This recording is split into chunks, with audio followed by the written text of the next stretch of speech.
ఇకపోతే కేరళ స్టేట్, కేరళలో ఉన్నటువంటి నేషనల్ పార్క్స్. మరి కేరళలో ఏమేమి ఉన్నాయి నేషనల్ పార్క్స్ చూద్దాం.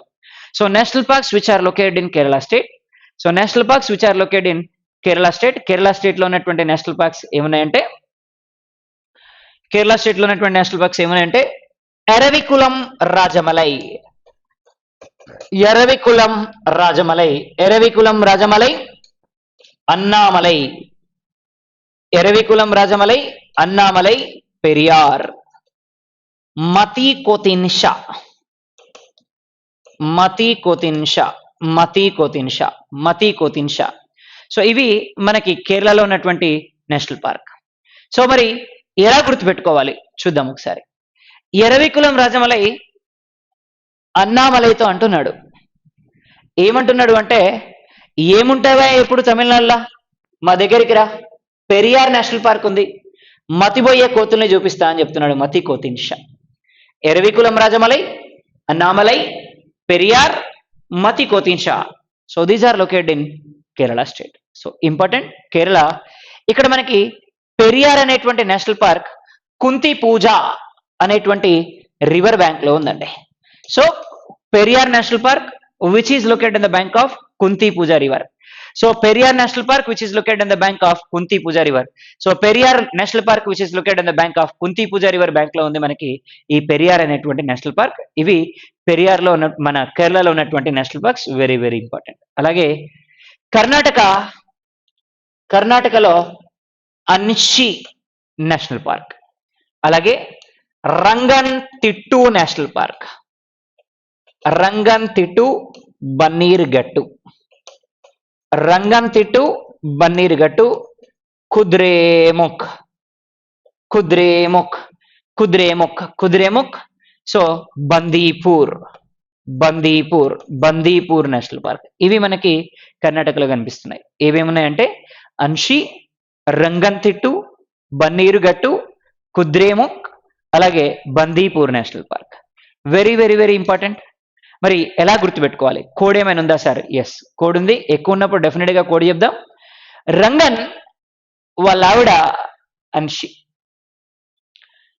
అన్షి ఒకసారి రంగన్ అడిగింది, ఏమండి కుద్రేముఖ్లో గోల్డ్ బాగా దొరుకుద్దంట, గోల్డ్ కొనియండి అని. మనోడు 2 కొట్టి తీసుకెళ్లి బంధించాడు బందీపూర్లో. పాపం ఈమె నైట్ అంతా ఏడుస్తానే ఉంది. సో ఈమె బాధ చూడలేక కనీసం ఈమెని ఎట్లయినా సరే హ్యాపీ చేయాలి అని చెప్పి మనోడు బన్నీర్ గట్టుకి తీసుకెళ్లాడు బటర్ఫ్లైస్ చూపించడానికి. సో బటర్ఫ్లైస్ ని ప్రొటెక్ట్ చేస్తుంది బన్నీర్ గట్టు. సో బన్నీర్ గట్టులోని బటర్ఫ్లైస్ చూసిన తర్వాత ఆమె అన్నారు, గోల్డ్ కంటే బటర్ఫ్లైస్ చాలా అందంగా ఉన్నాయండి అని చెప్పింది. సో ఇది మనకి కర్ణాటకలో ఉన్నాయి. అన్షి, రంగంతిట్టు, బన్నీర్ గట్టు, కుద్రేముఖ్ అండ్ బందీపూర్. సో ఇక్కడ బన్నీర్ గట్టు అనేటువంటి national park which is famous national park and sanctuary which protects butterflies. Butterflies ని ప్రొటెక్ట్ చేస్తున్నారు ఇక్కడ. ఇక్కడ బటర్ఫ్లైస్ ని ప్రొటెక్ట్ చేస్తున్నాం మనం బన్నీర్ గట్లో. So that important. ఇవి కర్ణాటక. అలాగే గోవాలో ఉన్నటువంటి నేషనల్ పార్క్స్ ఏమున్నాయంటే భగవాన్ మహావీర్, భగవాన్ మహావీర్ నేషనల్ పార్క్ గోవాలో, Bhagwan Mahavir, Bhagwan Mahavir national park, Mollem national park, Salim Ali bird sanctuary, Salim Ali bird sanctuary ఉంది, మొల్లెం, భగవాన్ మహావీర్ అండ్ సలీం అలీ. మరి Salim Ali, I think all the people know about this one. Salim Ali, Salim Ali who is known as father of ornithology, పక్షి అధ్యయన శాస్త్రానికి పితామహుడైన ఫాదర్ ఆఫ్ ఆర్నిథాలజీ అంటున్నాం సలీం అలీని. మరి సలీం అలీ పేరు మీదుగా బర్డ్ శాంక్చురీ మనకి గోవాలో ఉంది. సలీం అలీ పేరు మీదుగా నేషనల్ పార్క్ మనకి జమ్మూ కాశ్మీర్ స్టేట్ లో ఉంది. కాబట్టి ఇక్కడ మనకి ఏమేమి ఉన్నాయంటే భగవాన్ మహావీర్ ఉంది, మొల్లెం ఉంది, అలాగే సలీం అలీ నేషనల్ పార్క్ ఉంది, సలీం అలీ బర్డ్ శాంక్చురీ ఉంది ఇక్కడ మనకి గోవా స్టేట్ లో. అలాగే మహారాష్ట్ర, మహారాష్ట్ర, మహారాష్ట్రలో సంజయ్ గాంధీ, మహారాష్ట్రలో సంజయ్ గాంధీ ఉంది. అలాగే చందేరి, మహారాష్ట్రలో సంజయ్ గాంధీ, చందేరి, నవగావ్, నవగావ్, నవగావ్ ఉంది, బోర్విల్లి, బోర్విల్లి. ఇవి మహారాష్ట్రలో. సంజయ్ గాంధీని చందేలి అడిగింది, ఏమండి ఇంట్లో కూర్చొని బాగా బోర్ కొడుతుంది, ఎటైనా పోదామని. అప్పుడు మనోడు నవగావ్కి తీసుకెళ్ళాడు. నవగావ్ అంటే కొత్తూరు, నవగావ్ కొత్త ఊరికి తీసుకెళ్ళాడు. సో ఇది మనకి మహారాష్ట్రలో గుర్తుపెట్టుకోవాల్సినవి. Sanjay Gandhi, Chandoli, Navegaon and Navegaon and Borivali. So these are located in Maharashtra state. అలాగే గుజరాత్, గుజరాత్ లో ఉన్నటువంటి నేషనల్ పార్క్స్ ఏమున్నాయంటే వన్స్దా నేషనల్ పార్క్, అలాగే వన్స్దా నేషనల్ పార్క్, అలాగే Panmahal national park, Panmahal national park, అలాగే black duck national park, wild ass national park, అలాగే Gir national park, Gir national park. ఇవన్నీ కూడా మనకి గుజరాత్ లో కనిపిస్తున్నాయి. మరి దీనికి కోడెంట్ సార్ ఎట్లా గుర్తుపెట్టుకోవాలి? టీవీలో గుజరాత్ టూరిజం కి సంబంధించిన యాడ్ వస్తుంది. యాడ్ లో ఏమంటున్నారంటే once the to my Gujarat, ఒక్కసారి మా గుజరాత్ కి రండి టు సి రతన్ మహల్. దీన్నే పాన్ మహల్ లేదా రతన్ మహల్ నేషనల్ పార్క్ అంటాం. To see Ratan Mahal. ఒకవేళ నచ్చలేకపోతే బ్లాక్ డక్స్ చూడొచ్చు. దేశంలోనే బ్లాక్ డక్స్ ఇక్కడ తప్ప ఎక్కడ కనిపించవు. నల్ల బాతులు కనిపించేటువంటి ఒకే ఒక place black duck national park. లేదు వైల్డ్ యాస్ కంచెర గాడిదలనైనా చూడొచ్చు. లేదు చివరిగా ఏం నచ్చకపోతే మా దగ్గర ఏషియన్ లయన్స్ ఉన్నాయి గిర్ నేషనల్ పార్క్ లో, ఇవన్నా చూద్దురు గాని రండి అని చెప్పారు. సో ఇది మనకి Gujarat tourism ad. Once the to my Gujarat to see Ratan Mahal or black duck లేదా wild ass, finally Gir national park. So ఇవి గుజరాత్ లో ఉన్నటువంటి నేషనల్ పార్క్స్ అండి మనకి ఇంపార్టెంట్. పోతే next one Rajasthan state. Rajasthan. మరి రాజస్థాన్ లో ఉన్నటువంటి నేషనల్ పార్క్స్, రాజస్థాన్ లో ఉన్నటువంటి నేషనల్ పార్క్స్ ఏమున్నాయంటే Ranthambore national park, Ranthambore national park. Next Bharatpur Ghana national park, Bharatpur Ghana national park. Desert national park, desert national park. Talchhapar national park, Talchhapar national park. ఇవి రాజస్థాన్ లో ఉన్నటువంటి national parks important. Ranthambore, Bharatpur Ghana, desert national park, Talchhapar national park. మరి ఎట్లా గుర్తుపెట్టుకోవాలి sir? Bharat వాళ్ళ ఆవిడ రాణి భరత్ అడుగుతుంది ఏమండి డెజర్ట్ లో తలషాంపర్లు కూడా దొరుకుతాయా? Talchhapar national park, desert national park, Bharatpur Ghana national park, అలాగే మన రణథంబోర్ నేషనల్ పార్క్. ఇవి మనకి రాజస్థాన్ లో ఉన్నవి. అలాగే పంజాబ్ లో ఉన్నటువంటి national parks Bhupinder national park, Bhupinder Singh national park అంటాం. సో భూపిందర్ నేషనల్ పార్క్, అలాగే Govind Sagar national park, Bhupinder national park, Govind Sagar national park, Abohar national park. So మూడే ఉన్నాయి కాబట్టి కూడకర్లేదు. Bhupinder, Govind Sagar, Abohar national park. Bhupinder, Govind Sagar, Abohar national park. So ఇవి మనకి ఈ పంజాబ్ స్టేట్ లో కనిపించేటువంటి నేషనల్ పార్క్. అలాగే హర్యానాలో రెండే నేషనల్ పార్క్స్ ఉన్నాయండి. ఒకటి Sultanpur national park, Sultanpur national park. Number 2 Kalesar national park. Sultanpur national park and Kalesar national park. Sultanpur national park and Kalesar national park ఈ రెండు కనిపిస్తున్నాయి మనకి హర్యానా స్టేట్ లో. సో హర్యానా స్టేట్ లో కనిపించేటువంటి నేషనల్ పార్క్స్ మనకి రెండు, సుల్తాన్పూర్ అండ్ కలేసార్ అనేటువంటి నేషనల్ పార్క్. అలాగే మధ్యప్రదేశ్ లో ఉన్నటువంటి నేషనల్ పార్క్స్ మనం చూస్తే మధ్యప్రదేశ్ లో ఉన్నటువంటి నేషనల్ పార్క్స్ ఏమేమి ఉన్నాయంటే నెంబర్ 1 చంబల్ నేషనల్ పార్క్ ఉంది. అలాగే కన్హా నేషనల్ పార్క్ ఉంది, కన్హా నేషనల్ పార్క్ ఉంది. అలాగే బెట్వా నేషనల్ పార్క్ ఉంది, శివపురి నేషనల్ పార్క్ ఉంది, మాధవ్ నేషనల్ పార్క్ ఉంది. శివపురి, మాధవ్, బెట్వా, కన్హా, చంబల్. శివపురి, మాధవ్, కన్హా, బెట్వా ఇవన్నీ నేషనల్ పార్క్స్ మనకి మధ్యప్రదేశ్ లో కనిపించేవి. సో మధ్యప్రదేశ్ లో ఉన్నటువంటి నేషనల్ పార్క్స్ ఏమేమి ఉన్నాయంటే కన్హా, శివపురి, మాధవ్ ఇవి మనకి మధ్యప్రదేశ్ లో కనిపిస్తున్నటువంటి నేషనల్ పార్క్స్. ఇకపోతే జార్ఖండ్. మరి జార్ఖండ్ లో కనిపిస్తున్నటువంటి నేషనల్ పార్క్స్ ఏమున్నాయంటే హజారీబాగ్, పలమావు నేషనల్ పార్క్స్.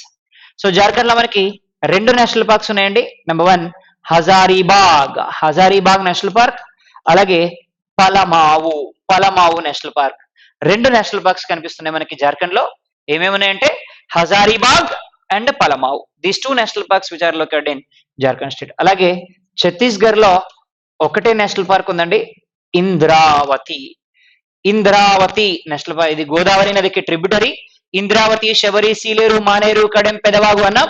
అందులో ఇంద్రావతి ఛత్తీస్గఢ్ లో కనిపిస్తున్నటువంటి నేషనల్ పార్క్ మనకి. సో ఇవి ఛత్తీస్గఢ్. ఇకపోతే అండమాన్ నికోబార్ ఐలాండ్స్ లో కనిపిస్తున్నటువంటి నేషనల్ పార్క్ ఏంటి అంటే అండమాన్ నికోబార్ ఐలాండ్స్ లో మహాత్మా గాంధీ అంటున్నాం. Mahatma Gandhi national park, Jhansi Rani national park. Mahatma Gandhi, Jhansi Rani national park, అలాగే నార్త్ బటన్, అలాగే సౌత్ బటన్, అలాగే Mount Harriet national park, Mount Harriet national park, అలాగే Saddle Peak national park. So ఇవి మనకి ఓవరాల్ గా ఈ అండమాన్ నికోబార్ ఐలాండ్స్ లో కనిపించేవి. సో ఇవి అండమాన్ నికోబార్ ఐలాండ్స్ లో కనిపిస్తున్నాయి మనకి. మరి చాలా ఉన్నాయి కాబట్టి కోడ్ కావాలి, ఎట్లా గుర్తుపెట్టుకోవాలో చూద్దాం. మహాత్మా గాంధీ, ఝాన్సీ రాణి ఇద్దరూ కలిపి అండమాన్ నికోబార్ ఐలాండ్స్ లో టూరిజంకి వెళ్ళారు. మహాత్మా గాంధీ, ఝాన్సీ రాణి ఇద్దరు అండమాన్ నికోబార్ ఐలాండ్స్ లో టూరిజంకి వెళ్ళారు. అక్కడ రోప్ వే ఎక్కారు. రోప్ వేకి నార్త్ బటన్ ప్రెస్ చేసి మౌంట్ హరియత్కి వెళ్ళారు. సౌత్ బటన్ ప్రెస్ చేసి సాడిల్ పీక్ వచ్చారు. ఇవి మనకి అండమాన్ నికోబార్ ఐలాండ్స్ లో ఉన్నవి. మహాత్మా గాంధీ, ఝాన్సీ రాణి ఇద్దరు అండమాన్ నికోబార్ ఐలాండ్స్ లో టూరిజంకి వెళ్ళి అక్కడ రోప్ వే ఎక్కారు. అక్కడ నార్త్ బటన్ ప్రెస్ చేస్తే వాళ్ళు ఇక్కడ మౌంట్ హరియత్కి వెళ్ళారు. సౌత్ బటన్ ప్రెస్ చేస్తే ఇక్కడ సాడిల్ పీక్ వచ్చారు. సో ఇవి మనకి అండమాన్ నికోబార్ ఐలాండ్స్ లో ఉన్నటువంటి నేషనల్ పార్క్స్. ఇకపోతే ఇక్కడ లక్షద్వీప్స్ లో మనకి ఒక నేషనల్ పార్క్ ఉందండి, పిట్లీ నేషనల్ పార్క్ అంటున్నాం. So Pitti national park which is located in Lakshadweeps. So ఇవి మనకి ఓవరాల్ గా దేశంలో ఉన్నటువంటి నేషనల్ పార్క్స్. మొత్తం 102 నేషనల్ పార్క్స్ ఉన్నాయండి. సో దేశంలో 102 నేషనల్ పార్క్స్ ఉన్నాయి మనకి ఓవరాల్ గా. మరి ఈ నేషనల్ పార్క్స్ అన్నిటిలోకి కూడా ఫస్ట్ నేషనల్ పార్క్ 1935 లో స్టార్ట్ చేసినటువంటి హేలీ అనేటువంటి నేషనల్ పార్క్ ఉత్తరాఖండ్ లో. సో ఈ హేలీ నేషనల్ పార్క్ నే పేరు మార్చి మనకి జిమ్ కార్బెట్ నేషనల్ పార్క్ గా మార్చడం జరిగింది. సో స్టాండర్డ్ జీకే ఆస్పెక్ట్ లో కానీ at the same time geography aspect లో కానీ చాలా చాలా ఇంపార్టెంట్ మనకి ఈ national parks and bio reserves అనేటువంటి కాన్సెప్ట్. సో మరి ఎగ్జామినేషన్ లో క్వశ్చన్స్ ఏమడిగారు? Kaziranga national park. So Kaziranga national park which is located in which of the following state అన్నారు. ఎక్కడుంది కజిరంగా నేషనల్ పార్క్ అంటే అస్సోంలో ఉంది. అస్సోంలో ఉన్నటువంటి నేషనల్ పార్క్ ఏది మనకి అంటే Kaziranga national park. Kaziranga national park ఏం ప్రొటెక్ట్ చేస్తుంది అంటే సింగిల్ హార్న్ రైనోసారస్ ని ప్రొటెక్ట్ చేస్తుంది ఈ అస్సోంలో ఉన్నటువంటి కజిరంగా నేషనల్ పార్క్ అనేది. ఇది అస్సోం కజిరంగా నేషనల్ పార్క్. ఇకపోతే ఇంకో క్వశ్చన్ ఏమడిగారు అంటే what is the first national park in India? So first national park in India Jim Corbett national park అండి. మరి జిమ్ కార్బెట్ నేషనల్ పార్క్ అనేది ఎక్కడుంది? ఉత్తరాఖండ్ స్టేట్ లో ఉంది. ఉత్తరాఖండ్ లో ఉన్నటువంటి నేషనల్ పార్క్ ఏది అంటే జిమ్ కార్బెట్ నేషనల్ పార్క్. అలాగే అండమాన్ నికోబార్ ఐలాండ్స్ లో ఉన్నటువంటి ఫేమస్ నేషనల్ పార్క్ ఏది? మహాత్మా గాంధీ నేషనల్ పార్క్ అంటున్నాం. అండమాన్ నికోబార్ ఐలాండ్స్ లో కనిపిస్తుంది మనకి. సో దేశంలో బయో రిజర్వ్స్ ఎన్ని ఉన్నాయి అంటే మనకి 18 బయో రిజర్వ్స్ ఉన్నాయి. నేషనల్ పార్క్స్ ఎన్ని ఉన్నాయి అంటే 102 నేషనల్ పార్క్స్ ఉన్నాయి. సో నేషనల్ పార్క్ కి కానీ బయో రిజర్వ్ కి కానీ ఈ రెండింటికి కూడా బౌండరీని ఎవరు డిసైడ్ చేస్తారు అంటే పార్లమెంటే డిసైడ్ చేస్తుంది. సో పార్లమెంట్ డిసైడ్ చేసేదాన్ని బేస్ చేసుకుని మనకి నేషనల్ పార్క్స్ బయో రిజర్వ్స్ రెండు కూడా కనిపిస్తుంటాయి. National parks and bio reserves ఈ రెండు కనిపిస్తుంటాయి. సో కోర్స్ ని బేస్ చేసుకొని గుర్తుపెట్టుకునే ప్రయత్నం చేయండి, చాలా చాలా important. So national parks bio reserves లేకుండా ఎగ్జామినేషన్ లో దాదాపు క్వశ్చన్ ఉండే అవకాశమే లేదు. కాబట్టి అంత ఇంపార్టెంట్ ఈరోజు మనకి నేషనల్ పార్క్స్ కానీ బయో రిజర్వ్స్ కానీ. ఇవి మనకి national parks and bio reserves. Very very very important. Right. So important statistics about forest. So forest survey which is released on 2019. So forest survey which is released on 2019 December 31st. So release చేశారు మనకి ప్రకాష్ జవడేకర్ గారు. ఆయన release చేసినటువంటి forest సర్వేని base చేసుకొని what are the important statistics of forest report చూద్దాం ఒకసారి. So total area of India, మన India area already we know 32,87,263 square kilometers. 32,87,263 square kilometers of area India has. So in area, India is in 7th place in the world. So first place Russia అనుకున్నాం, second place Canada అనుకున్నాం, third place China అనుకున్నాం, fourth place USA, fifth place Brazil, sixth place Australia, seventh place India, eighth place Argentina. So total area of India 32,87,263 square kilometres. అంటే ఏరియాలో మనం ఎంత occupy ఉన్నాము అంటే 2.4% area we are occupied in the world area. World ఏరియాలో Indian area 2.4% occupy అయిందండి. So మొత్తం area ఎంత 32,87,263 square kilometres. We are in 7th place in area. అలాగే 32,87,263 స్క్వేర్ కిలోమీటర్స్ ఆఫ్ ఏరియాలో టోటల్ ఫారెస్ట్ కవర్ ఎంత ఫారెస్ట్ కవర్ చేశాం? 712,249 స్క్వేర్ కిలోమీటర్స్ ని మనం కవర్ చేయగలిగినాం. ఇట్లానే గుర్తుపెట్టుకోవాలండి, easy way. 712,249 712,249 7,9,12,24 712,249 square kilometers of area forest covered by the India. So total forest covered in India 712,249 712,249 square kilometers occupy చేస్తుంది మన forest. మరి ఇది ఎంత percentage of forest? 21.67% of forest we can covered. అంటే overall గా Indian ఏరియాలో 21.67% of forest India covered. అంటే what is the percentage of forest in India అంటాడు రేపు ఎగ్జామినేషన్ లో. ఎంత పర్సెంటేజ్ ఆఫ్ ఫారెస్ట్ ఇండియాలో ఉంది? 21.67% ఆఫ్ ఫారెస్ట్ ఉంది. ఎంత ఏరియాలో ఫారెస్ట్ కవర్ అయ్యి ఉంది? 712,249 స్క్వేర్ కిలోమీటర్స్ ఆఫ్ ఏరియాలో కవర్ అయ్యి ఉంది. మరి టోటల్ ఫారెస్ట్ ప్లస్ ట్రీస్ కనుక కంపేర్ చేస్తే ఫారెస్ట్ ని at the same time trees ని రెండింటిని కలిపి 807,276 square kilometres 807,276 square kilometres of area trees plus forest రెండు కలిపి. ఇదెంత ఉంది? 56% ఉంది ఇండియన్ ఏరియాలో. యాజ్ పర్ 2017 లో అయితే 24.9 ఉండేది, ఇప్పుడు 56 ఉంది. అంటే ఇండియాలో ఫారెస్ట్ ట్రీస్ కలిపినటువంటి విస్తీర్ణం పెరిగింది అని మనం చెప్పొచ్చు. సో ఫారెస్ట్ ప్లస్ ట్రీస్ కలిపితే ఈ రోజు మనకి 56% ఉంది. యాజ్ పర్ 2017 అయితే 24.3% ఉంది ఓన్లీ. సో ఈ రోజు మనకి మొత్తం ఫారెస్ట్ ప్లస్ ట్రీస్ రెండు కలిపి ఫారెస్ట్ ప్లస్ ట్రీస్ రెండు కలిపి ఎంత ఉన్నాయంటే 807,276 స్క్వేర్ కిలోమీటర్స్ ఉంది. 807,276 స్క్వేర్ కిలోమీటర్స్ ఆఫ్ ఏరియా ఉంది మనకి ఫారెస్ట్ ప్లస్ ట్రీస్ రెండు కలిపి. అలాగే total tree and forest cover in the country increased by 8188 square kilometres in the last 2 years. అంటే ఓవరాల్ గా మనకి లాస్ట్ 2 years లో ఎంత పెరిగిందట?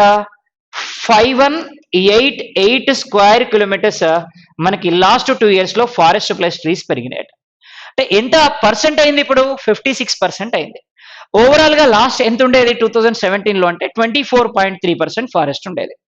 మరి నార్త్ ఈస్ట్ స్టేట్స్ కనుక మనం అబ్జర్వ్ చేస్తే, అంటే ఎక్కువగా ఫారెస్ట్ కవర్ అయినటువంటి రీజియన్ నార్త్ ఈస్ట్ స్టేట్స్ కనుక మనం అబ్జర్వ్ చేస్తే, సో నార్త్ ఈస్టర్న్ రీజియన్ లో 170,541 స్క్వేర్ కిలోమీటర్స్ ఆఫ్ ఫారెస్ట్ ఉంది. So this is equal to 65.05% of forest. అంటే టోటల్ నార్త్ ఈస్ట్ స్టేట్స్ లో ఉన్నటువంటి ల్యాండ్ బౌండరీలో 65.05% of the forest which is covered. So ఇది టోటల్ నార్త్ ఈస్ట్ స్టేట్స్ లో ఉన్నటువంటి geographical ఏరియాలో. మరి ఈ డేటాని మనం ఎలా కలెక్ట్ చేసినాం? జనరల్ గా ఏం చేస్తున్నామంటే మనం LISS-3 data from Indian remote sensing satellite data. మనకి ఈసారి రీసోర్స్ SAT-2 మనకి డేటా ఇవ్వడం జరిగింది. రిమోట్ సెన్సింగ్ శాటిలైట్ డేటా నుంచి మనం ఈ డేటాని కలెక్ట్ చేయడం జరుగుతుంది. ఈ ఫారెస్ట్ కి సంబంధించినటువంటి టోటల్ ఇన్ఫర్మేషన్ ని. ఇకపోతే mangrove forest cover.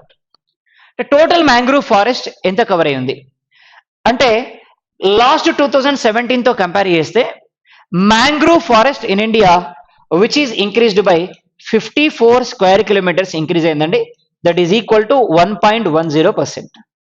So 1.10% of mangrove forest recently increased in India. So from 2017 to 19 so 1.10% of forest increased, mangrove forest 54 square kilometers it is increased. మరి ఈరోజు దేశంలో మొత్తం మ్యాంగ్రూవ్ ఫారెస్ట్ ఎంత కవర్ అయ్యింది అంటే 4975 స్క్వేర్ కిలోమీటర్స్ కవర్ అయిందండి. 4975 square kilometres cover అయింది overall గా మ్యాంగ్రూవ్ ఫారెస్ట్. ఈ mangrove forest 4975 square kilometres cover అయింది. సో లాస్ట్ ఇయర్ తో కంపేర్ చేస్తే అంటే యాజ్ పర్ 2017 డేటాతో కంపేర్ చేసినప్పుడు మనకి ఎంత పెరిగింది అంటే 54 స్క్వేర్ కిలోమీటర్స్ పెరిగింది. That is equal to 1.10% of forest, mangrove forest. ఇకపోతే bamboo.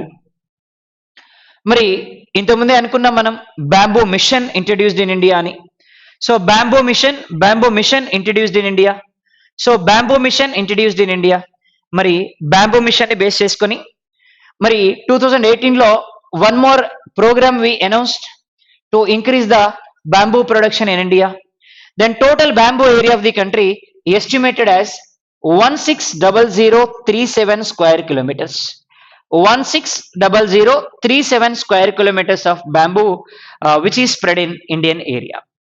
160037 square kilometers of bamboo which is spread in India. So ఇది 3229 square kilometers in bamboo bearing area of compared to 2017. అంటే last 2017 తో compare చేస్తే ఎంత ఏరియాలో పెరిగింది అంటే 3299 square kilometres of area forest bamboo forest అనేది మనకి ఇంక్రీజ్ అవ్వడం జరిగింది. సో టోటల్ బ్యాంబూ కవర్డ్ ఎంత అంటే 160037 square kilometres. As per 2017 now it is increased by 3229 square kilometres increase అయింది మనకి బ్యాంబూ అనేది. So bamboo mission programme we announced in 2018. So 2006-7 లో కూడా మనం బ్యాంబూ మిషన్ ని అనౌన్స్ చేయడం జరిగింది. అలాగే సో స్టేట్ వైజ్ కనుక కంపేర్ చేస్తే ఇండియాలో మాక్సిమం ఫారెస్ట్ ఉన్నటువంటి టాప్ 5 స్టేట్స్ అంటే హైయెస్ట్ ఫారెస్ట్ ఉన్నటువంటి టాప్ 5 స్టేట్స్ ఏమున్నాయి? Number 1 Madhya Pradesh, Arunachal Pradesh, Chhattisgarh, Odisha and Maharashtra. So మనకి top 5 states on the base of forest, top 5 states in India. Forest ని బేస్ చేసుకొని దేశంలో ఉన్నటువంటి టాప్ 5 స్టేట్స్. ఇండియాలోనే హైయెస్ట్ ఫారెస్ట్ ఉన్న స్టేట్ ఏది అంటే మధ్యప్రదేశ్ స్టేట్.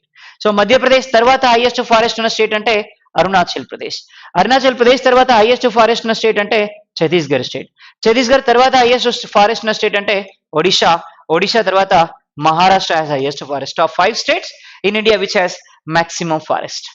అలాగే maximum percentage of forest. So percentage పరంగా అత్యధికంగా ఫారెస్ట్ ఉన్నటువంటి రాష్ట్రాలు ఏవి అంటే number 1 Mizoram. Highest percentage of forest ఉన్నటువంటి స్టేట్ అంటే మిజోరాంలో ఎక్కువ ఉందండి. మిజోరాం తర్వాత పైన ఉన్నటువంటి state Arunachal Pradesh state highest percentage of forest. తర్వాత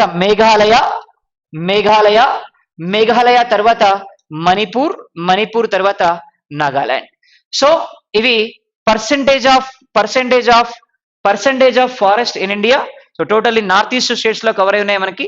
సో నార్త్ ఈస్ట్ స్టేట్స్ లో in terms of forest cover as percentage of total geographical area, the top 5 states we can see Mizoram, Arunachal Pradesh, Meghalaya, Manipur and Nagaland. So Mizoram లో 85.41% of forest ఉంది. Arunachal Pradesh లో 79.6% of forest is there and Meghalaya లో 76.3% of forest is there and Manipur లో 75.4% of forest is there and Nagaland 75.3% of forest is there. So ఇవి మనకి percentage ని base చేసుకుని highest forest ఉన్నటువంటి states.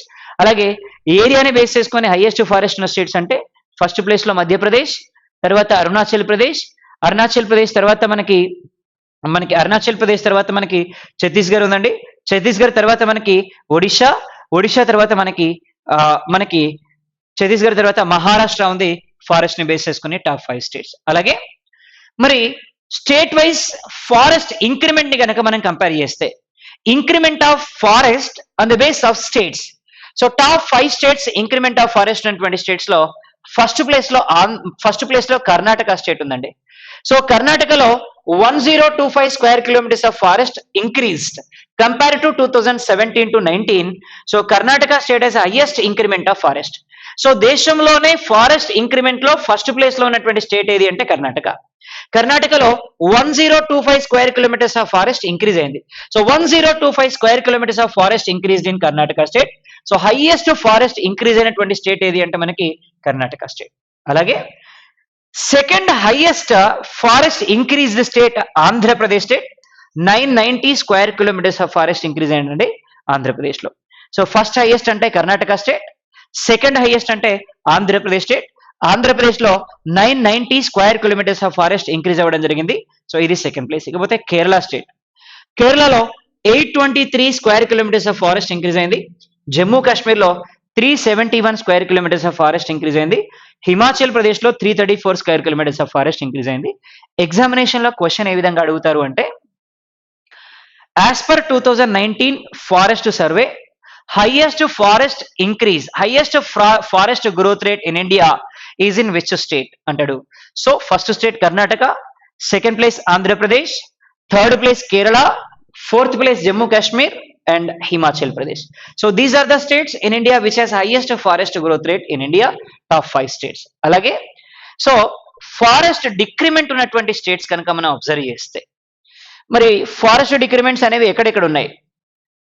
765 square kilometres of forest north east states లో తగ్గిందండి మనకి.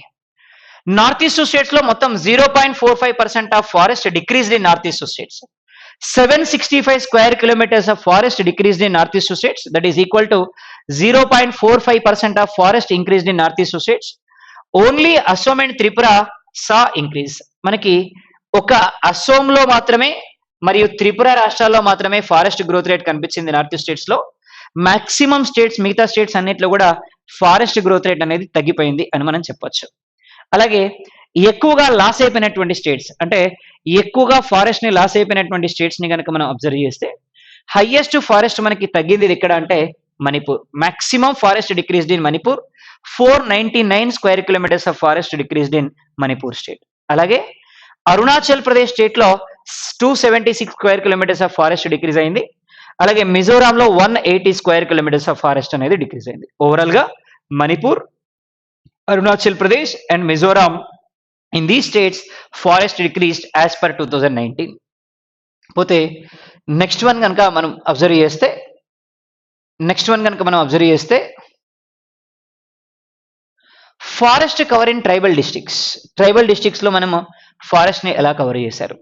The total forest cover in the tribal districts 422,351 square kilometres. 422,351 square kilometers of forest which is covered in tribal areas, that is equal to 37.5% of forest which is covered in tribal districts. Tribal districts లో cover అయినటువంటి మొత్తం forest ఎంత అంటే 422,351 square kilometers of forest which we can see in tribal districts.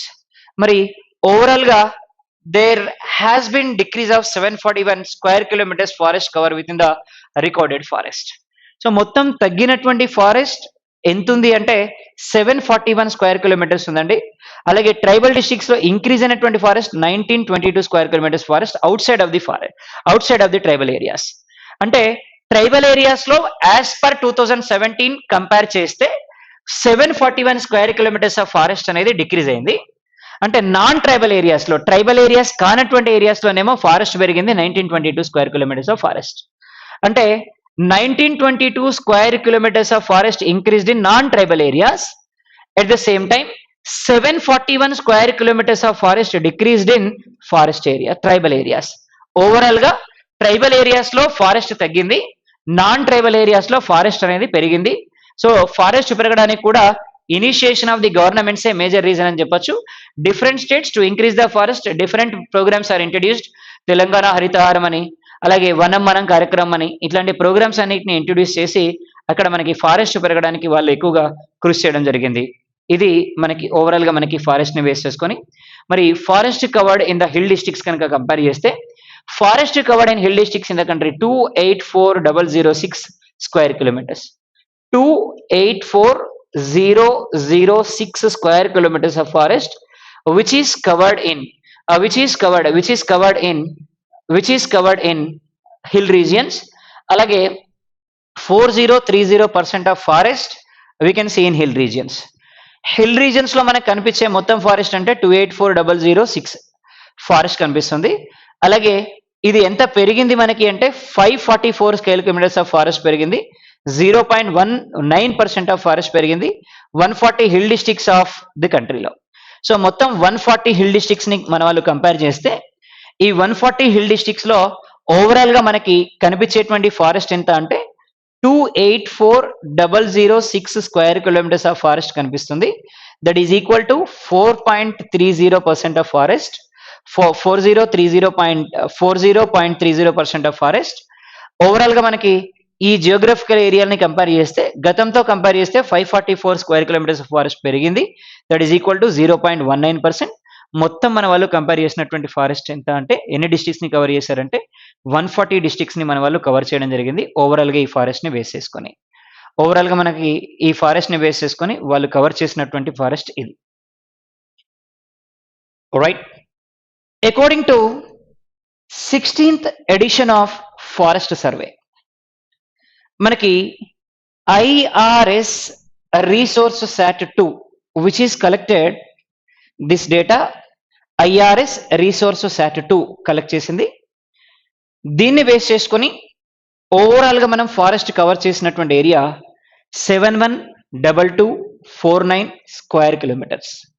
712249 square kilometers of area forest we covered. In the same way, this is equal to 21.67% of forest. 21.67 forest we covered in Indian geographical area. మరి trees ని గనక compare చేస్తే trees ఎంత ఏరియాలో occupy ఉన్నాయంటే 95027 square kilometres of ఏరియాలో occupy ఉన్నాయి. So that is equal to 2.89%. అంటే టోటల్ ఫారెస్ట్ రీజియన్ లో ఆక్యుపై ఉన్నటువంటి ట్రీస్ ఎంత అంటే 95027 square kilometres of area occupy ఉన్నాయి. సో ఇవి ఈక్వల్ టు 2.89% ట్రీస్ ఆక్యుపైడ్. అలాగే total area of forest and trees రెండింటిని మనం కంపేర్ చేస్తే మనకి టోటల్ ఫారెస్ట్ ఎంత ఉంది అంటే 807276 807276 square kilometres of trees and forest ఉంది. That is equal to 24.56% of forest.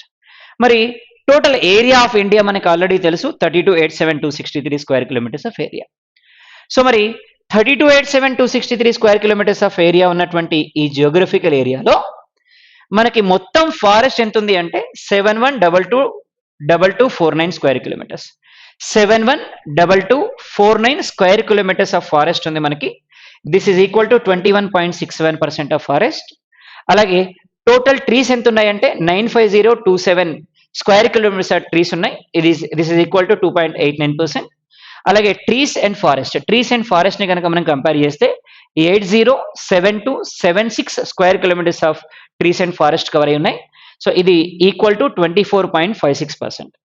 మరి కంపేర్ టు 2017 అండ్ 19 2017-19 నుంచి 17-19 మధ్యలో ఫారెస్ట్ ఎంత ఇంక్రీజ్ అయింది అంటే 3976 square kilometres of forest increase అయింది అని మనం చెప్పొచ్చండి.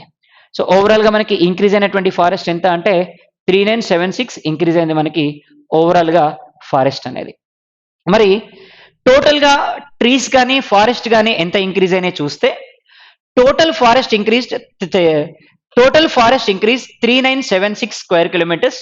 That is equal to 0.56%. అలాగే total trees increased 1212 square kilometers. 1212 square kilometers forest increase అయిందండి, ఈ ట్రీస్ ఇంక్రీజ్ అయినాయండి. That is 1.29%. అలాగే ఫారెస్ట్ అండ్ ట్రీస్ కనుక కంపేర్ చేస్తే 5188 square kilometres of forest increase అయింది. That is equal to 0.65%.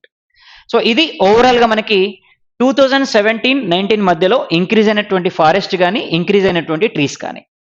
మరి forest decrease 330 square kilometres of forest decrease అయింది. That is equal to 0.05% అని చెప్పొచ్చు.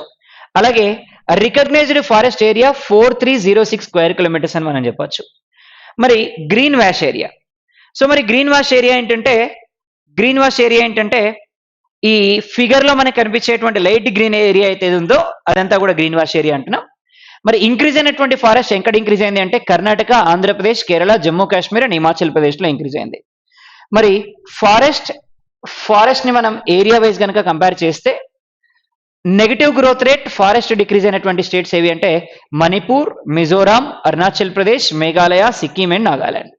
సో ఇవి ఓవరాల్ గా మనకి ఫారెస్ట్ కి సంబంధించినటువంటి రిపోర్ట్ యాజ్ పర్ 2019లో ఇది మనకి ఇచ్చినటువంటి డేటా.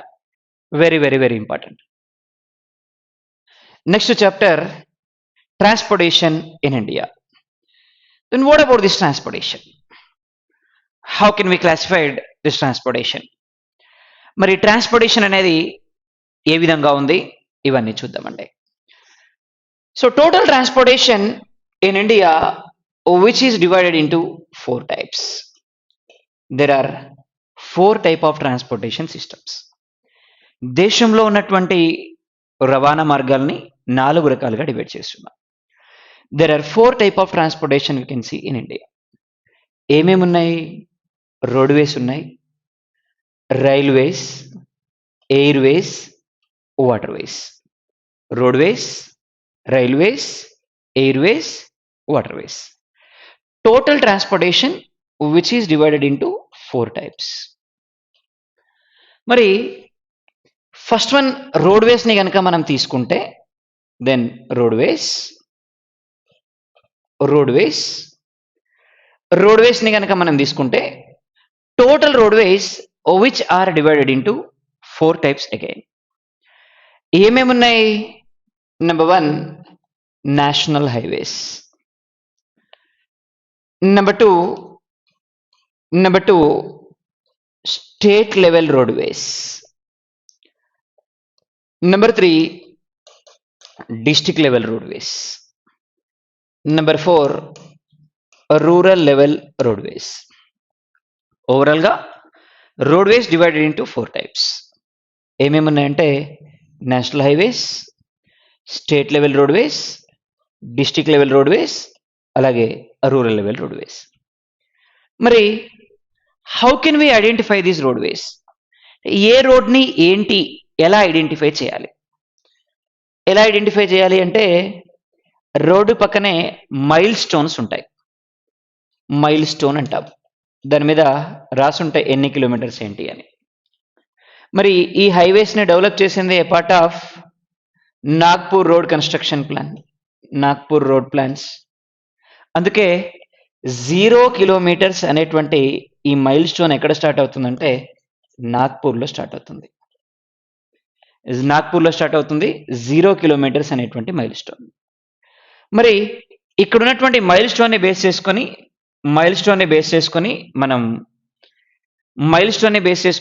మనం చెప్పొచ్చు అని చెప్తున్నాం. మరి ఎలా చెప్పొచ్చు ఈ మైల్ స్టోన్స్ ని బేస్ చేసుకొని? నేషనల్ హైవేస్ అనుకోండి, హియర్ ఇలా ఉన్న నేషనల్ హైవేస్ మైల్ స్టోన్ పక్కన ఏముంటుంది అంటే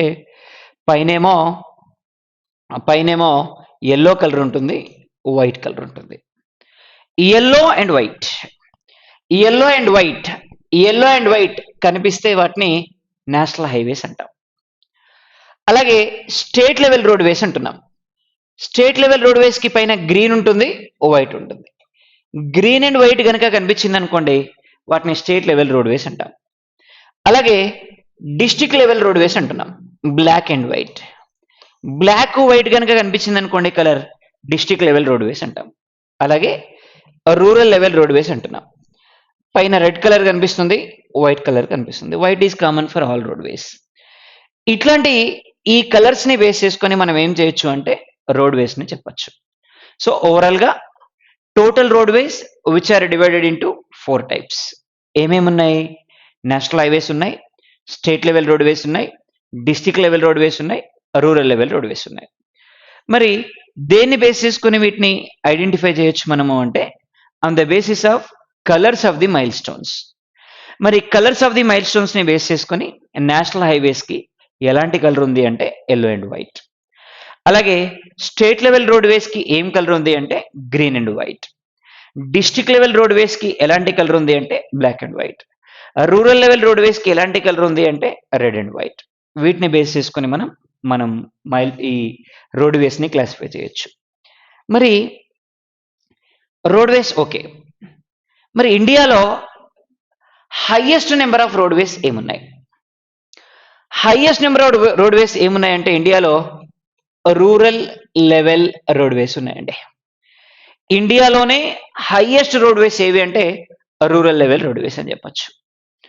మరి ఫస్ట్ రోడ్వేస్ ఇన్ ఇండియా, ఇండియాలో ఫస్ట్ టైం రోడ్వేస్ని ఎవరు డెవలప్ చేశారు, ఎలా డెవలప్ చేశారు ఏంటి ఒకసారి చూస్తే, రోడ్వేస్ని 2800 బీసీ, అప్రాక్సిమేట్లీ 2800 బీసీలోనే స్టార్ట్ చేశారు. In Harappa and Indus valley సివిలైజేషన్లో స్టార్ట్ చేశారు. అంటే ఆ రోజుల్లోనే ఇండస్ వ్యాలీ సివిలైజేషన్ పీరియడ్లోనే మనకి రోడ్వేస్ అనేవి స్టార్ట్ అయినాయి. అప్రాక్సిమేట్లీ 2800 బీసీ నుంచి మనకి రోడ్లు ఉన్నాయి.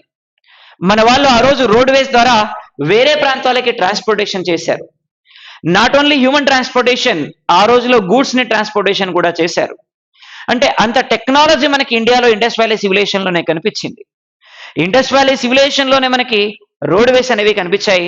2800 బీసీలోనే మనకి రోడ్వేస్ కనిపించినాయి. అంటే ఎంత టెక్నాలజీ మనకి ఈరోజు ఆ రోజుల్లో ఇండియాలో ఉంది అని చెప్పొచ్చు మనం.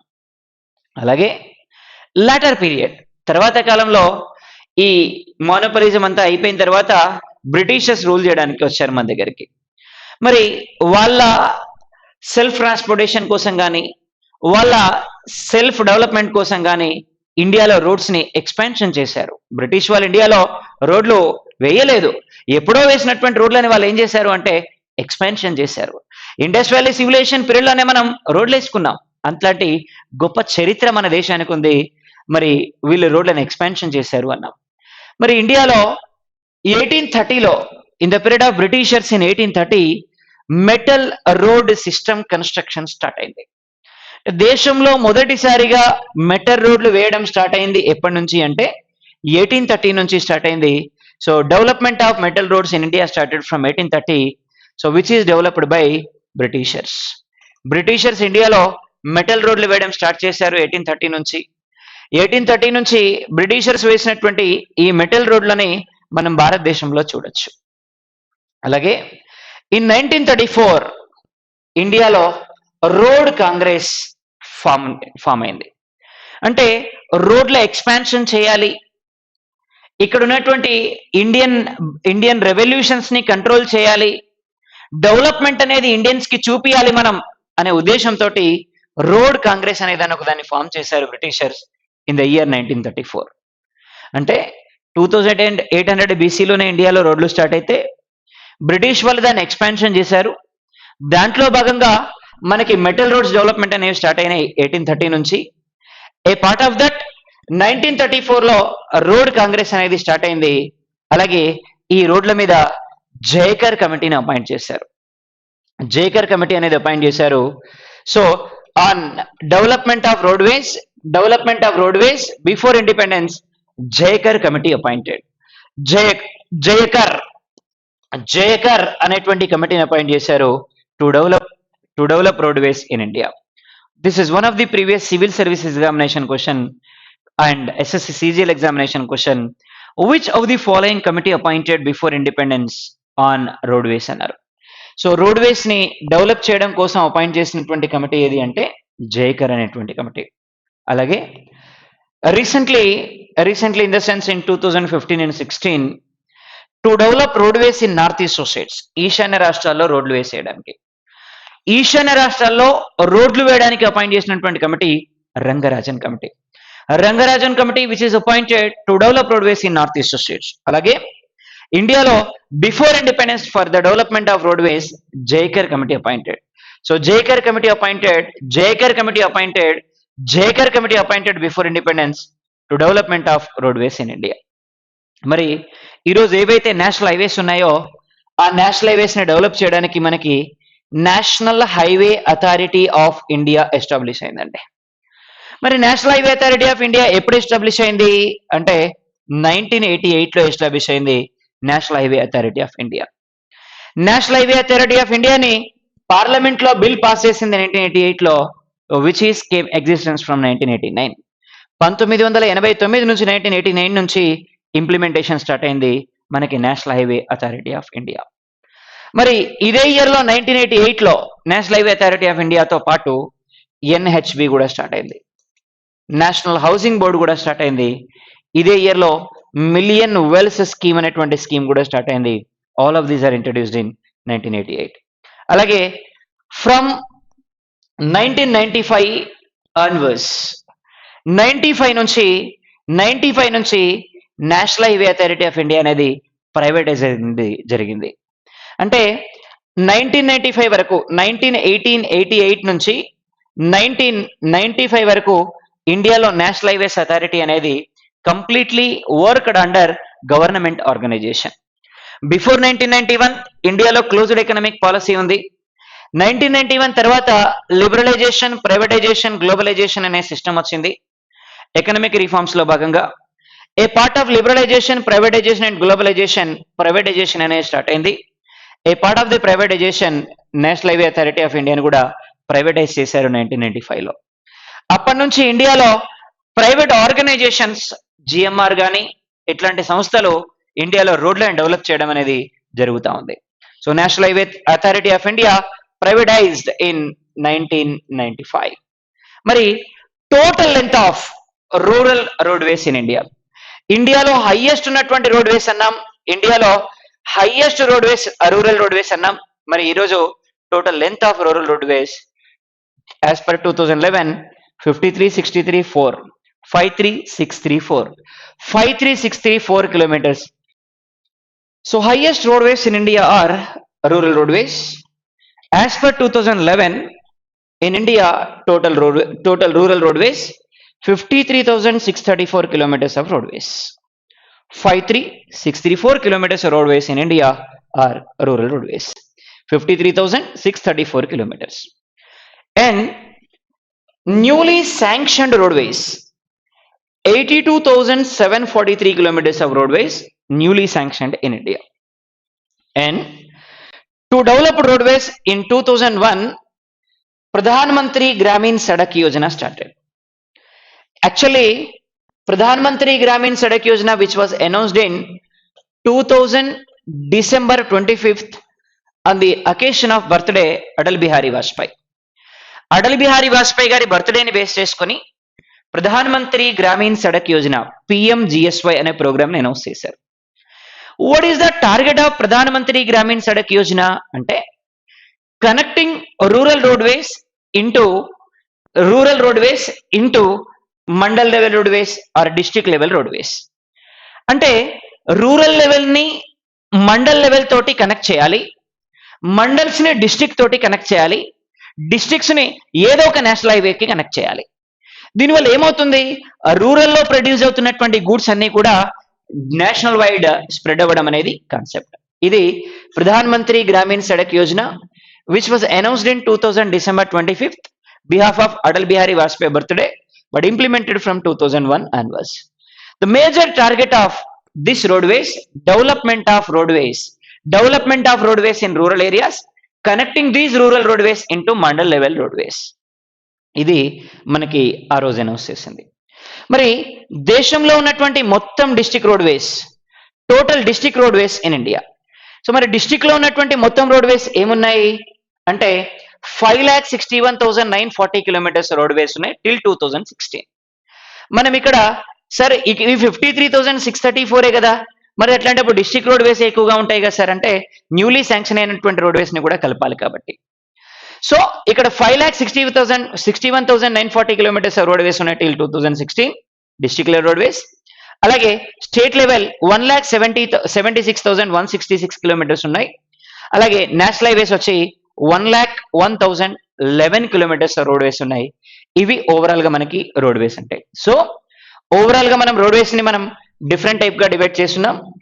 ఎలా డివైడ్ చేస్తున్నాము అంటే మనకి రూరల్ లెవెల్ రోడ్వేస్ ఉన్నాయి, అలాగే డిస్ట్రిక్ట్ లెవెల్ రోడ్వేస్ ఉన్నాయి, అలాగే స్టేట్ లెవెల్ రోడ్వేస్ ఉన్నాయి, అలాగే నేషనల్ హైవేస్ ఉన్నాయి. టోటల్ నేషనల్ హైవేస్ ఎంత ఉన్నాయి 101,011 10,10,11 10,10,11 10,10,11 kilometers నేషనల్ హైవేస్ ఉన్నాయి.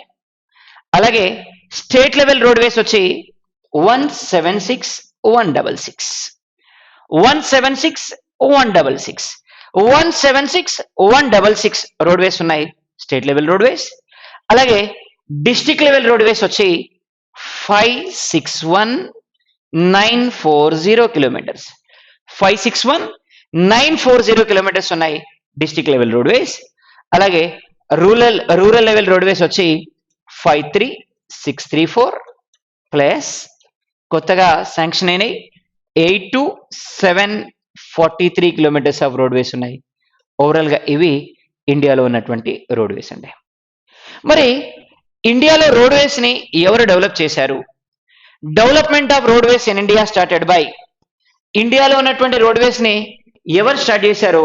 Development of roadways in India started by, actual గా ఇండియాలో రోడ్లు స్టార్ట్ చేసింది మనం ఇండస్ వ్యాలీ సివిలైజేషన్ పీపుల్ అనుకున్నాం. మరి in the period of Sher Shah, by connecting one country to another country, he developed roadways.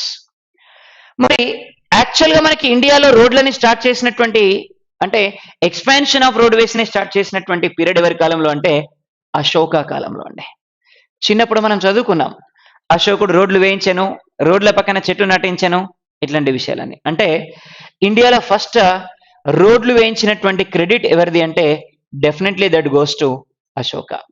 కానీ నేషనల్ వైడ్ రోడ్వేస్ ని డెవలప్ చేసినటువంటి ఘనత ఎవరిది అంటే మిస్టర్ షేర్ షా. మరి షేర్ షా ఎక్కడి నుంచి ఎక్కడి వరకు డెవలప్ చేశారు రోడ్వే అంటే పెషావర్ అనే ప్లేస్ నుంచి వెస్ట్ బెంగాల్ వరకు ఒక రోడ్ని డెవలప్ చేశారు షేర్ షా. దీన్నే మనం గ్రాండ్ ట్రంక్ రోడ్ అంటున్నాం. Grand trunk road which is developed by share Shah from Peshawar to west Bengal.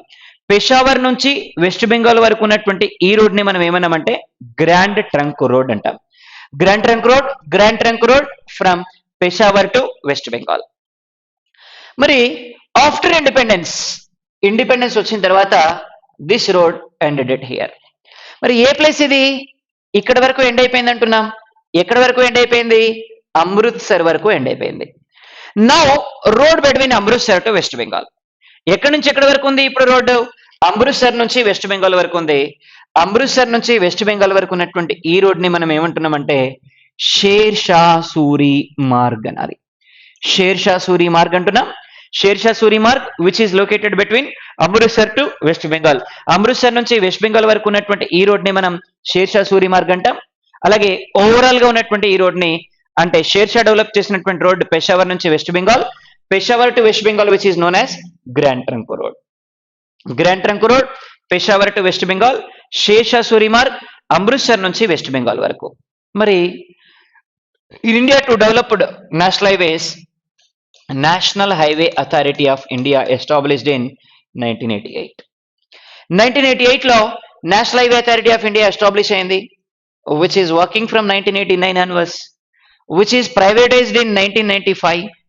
95 లో ప్రైవేటైజ్ అయింది, పనిచేయడం స్టార్ట్ అయింది 89 నుంచి. కానీ పార్లమెంట్ లో బిల్ పాస్ అయింది 1988 లో, national highway authority of India. మరి national highway authority of India ఎప్పుడైతే ఎస్టాబ్లిష్ అయిందో ఇండియాలో నేషనల్ హైవేస్ ని డెవలప్ చేయడం స్టార్ట్ చేశారు. మరి part of the national highways ఎలా డెవలప్ చేశారు ఏంటి ఒకసారి చూస్తే, already one road is there in India. ఇండియాలో ఆల్రెడీ ఒక రోడ్ ఉంది. మరి ఇండియాలో ఉన్నటువంటి రోడ్ ఏంటి అన్నాం? పెషావర్ నుంచి వెస్ట్ బెంగాల్. పెషావర్ నుంచి వెస్ట్ బెంగాల్ వరకు ఒక రోడ్ ఉంది. పెషావర్ నుంచి వెస్ట్ బెంగాల్ వరకు ఉన్నటువంటి రోడ్ ని గ్రాండ్ ట్రంక్ రోడ్ అన్నాం, which is developed in the period of Sher Shah. After independence తర్వాత this is ended till Amritsar. Amritsar వరకు ఎండ్ అయిపోయింది ఈ రోడ్డు. అమృత్సర్ వరకు ఎండ్ అయిపోయినటువంటి ఈ రోడ్ ని మనం ఏమన్నాం అంటే, అమృత్సర్ వరకు ఎండ్ అయిపోయినటువంటి ఈ రోడ్ ని మనం ఏమంటున్నాము అంటే, అమృత్సర్ నుంచి వెస్ట్ బెంగాల్ వరకు ఉన్నటువంటి ఈ రోడ్ ని మనం షేర్ షా సూరి మార్గ్ అన్నాం. ఇండిపెండెన్స్ తర్వాత national highway authority of India establish అయింది. ఈ నేషనల్ హైవే అథారిటీ ఆఫ్ ఇండియాలో రోడ్లను డెవలప్ చేయడం స్టార్ట్ చేసింది. మరి a part of the development of roadways in India వీళ్ళు రోడ్వేస్ ని డెవలప్ చేయడం స్టార్ట్ చేశారు. మరి నేషనల్ హైవేస్ ఇండియాలో ఏమేమి డెవలప్ అయింది ఏంటి ఇవన్నీ ఒకసారి చూద్దాం. రైట్, మరి ఇండియాలో national highway authority of India రోడ్లని ఎలా డెవలప్ చేసింది? రైట్, ఆల్రెడీ ఒక రోడ్ ఉందన్నా. ఎక్కడి నుంచి ఎక్కడి వరకు ఉంది? ఇక్కడ నుంచి మన అమృత్సర్ నుంచి వెస్ట్ బెంగాల్ వరకు ఒక రోడ్డు ఉంది. దీన్నే మనం షేర్షా సూరి మార్గ్ అన్నాం. మరి దీన్నే national highway authority of India ఢిల్లీకి కనెక్ట్ చేసిందండి. ఢిల్లీకి కనెక్ట్ చేసి ఇక్కడ నుంచి అమృత్సర్ నుంచి ఢిల్లీ వరకు ఉన్న ఈ రోడ్ని NH1 అన్నారు. ఢిల్లీ నుంచి వెస్ట్ బెంగాల్ వరకు ఉన్న ఈ రోడ్ని NH2 అన్నారు. కోల్కతా వరకు ఉన్న రోడ్ని NH2 అన్నారు. NH1 Amritsar to Delhi, NH2 Delhi to Kolkata. Amritsar to Delhi NH1, NH2 Delhi to Kolkata. Next అలాగే ఈ NH3ని డెవలప్ చేయాలండి. NH3ని డెవలప్ చేయాలి. ఆల్రెడీ క్యాపిటల్ ఆఫ్ ఇండియాలో రోడ్డు ఉంది. దీన్ని మనం ఫినాన్షియల్ క్యాపిటల్ ఆఫ్ ఇండియాకి కనెక్ట్ చేయాలి. What is financial capital of India? Delhi. అందుకే దగ్గరలో ఆగ్రా ఉంది. ఆగ్రా నుంచి ముంబై వరకు డెవలప్ చేశాం ఈ రోడ్ని. This is called NH3. NH1 Amritsar to Delhi, NH2 Delhi to west Bengal Kolkata, NH3 Agra to Mumbai. Now we need to develop NH4. NH4 financial capital road ఉందండి. దీన్ని సౌత్ ఇండియన్ క్యాపిటల్ కి కలపాలి. What is south Indian capital? Chennai. మరి దగ్గరలో ముంబైకి దగ్గరలో థానే అనేటువంటి ప్లేస్ ఉంది. సో థానే నుంచి చెన్నైకి కనెక్ట్ చేసినాం. This is called NH4. NH1 Amritsar to Delhi, NH2 Delhi to Kolkata, NH3 Agra to Mumbai, NH4 మనకి థానే నుంచి చెన్నై వరకు. ఇప్పుడు 5 డెవలప్ చేయాలి. ఆల్రెడీ సౌత్ ఇండియన్ క్యాపిటల్లో రోడ్డు ఉంది. దీన్ని ఈస్ట్ ఇండియన్ క్యాపిటల్కి కలపాలి. East Indian capital Kolkata. Already కోల్కతాలో రోడ్డు ఉంది. అందుకే దగ్గరలో బహిర్గిరా. అందుకే చెన్నై టు బహిర్గిరా రోడ్ వేసాం. This is called NH5.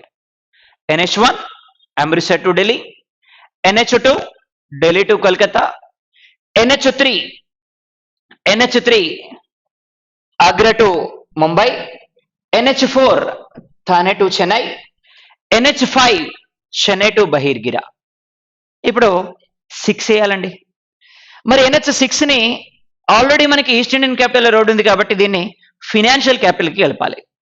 అందుకని బహిర్గిరా నుంచి ధూలే వరకు వేశారు. This is called NH6. NH1 Amritsar to Delhi, NH2 Delhi to Kolkata, NH3 Agra to Mumbai, NH4 Thane to Chennai, NH5 Chennai to Baharagora, NH6 Baharagora to Dhule. అలాగే ఇప్పుడు NH7 వేయాలి. NH7 మనకి సౌత్ ఇండియాని నార్త్ ఇండియాని కలిపే రోడ్ ఒకటి కూడా లేదు. అందుకని ఏం చేయాలి? సౌత్ ఇండియాని నార్త్ ఇండియాని కనెక్ట్ చేయాలి. To connect south India and north India road ని డెవలప్ చేసినాం. Varanasi to Kanyakumari. Varanasi to Kanyakumari road వేసాం. So this is NH7. Varanasi to Kanyakumari వేసాం. This is the longest national highway in India which is renamed as NH44. 44 గా మార్చారు. NH5 ని 16 గా మార్చారు. So NH7 Varanasi to Kanyakumari. దీన్ని తర్వాత కాలంలో extended to Srinagar. Now it is from Srinagar to Kanyakumari. Srinagar నుంచి కన్యాకుమారి వరకు ఉందండి ఈ road. NH7 national highway number 7. So national highway number 7 from Srinagar to Kanyakumari. Total length of this national highway 3806 kilometers. 3806 kilometers length ఉంది మనకి ఈ నేషనల్ హైవే NH7 అనేది. సో ఇండియాలో longest national highway అంటే NH7 which is from Srinagar నుంచి కన్యాకుమారి వరకు ఉన్నటువంటి roadway మనకి ఈ roadway. So at the beginning this is from Varanasi to Kanyakumari and till now it is extend to Srinagar. Total length of this national highway 3806 kilometers of length. It has longest national highway in India NH7. అలాగే NH8 వేయాలండి. Already ఇండియాలో ఒక road ఉంది NH3. ఎక్కడి నుంచి? ఆగ్రా నుంచి ముంబై వరకు ఉంది. ఆగ్రా నుంచి ముంబై వరకు ఉన్నటువంటి ఈ రోడ్ బాగా బిజీగా ఉంది. అందుకని ఇంకొక రోడ్ డెవలప్ చేశారు మనకి. ఎక్కడి నుంచి?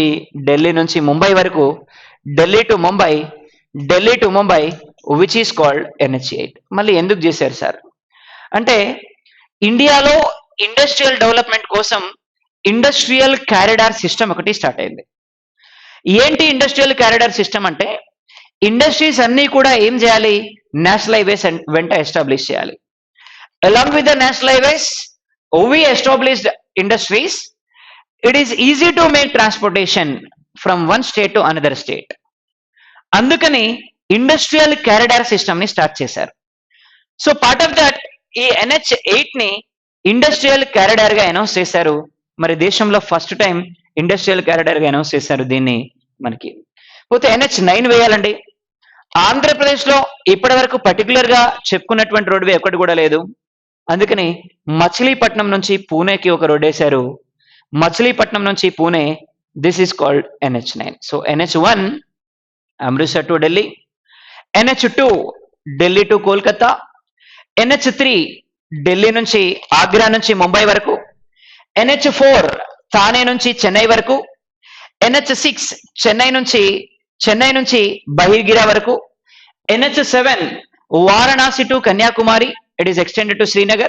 Now Srinagar to Kanyakumari, longest national highway in India, 3806 kilometers ఉన్నటువంటి నేషనల్ హైవే ఇన్ ఇండియా. ఇది NH7. NH8 ని మనకి ఢిల్లీ నుంచి ముంబై వరకు కనెక్ట్ చేశారు.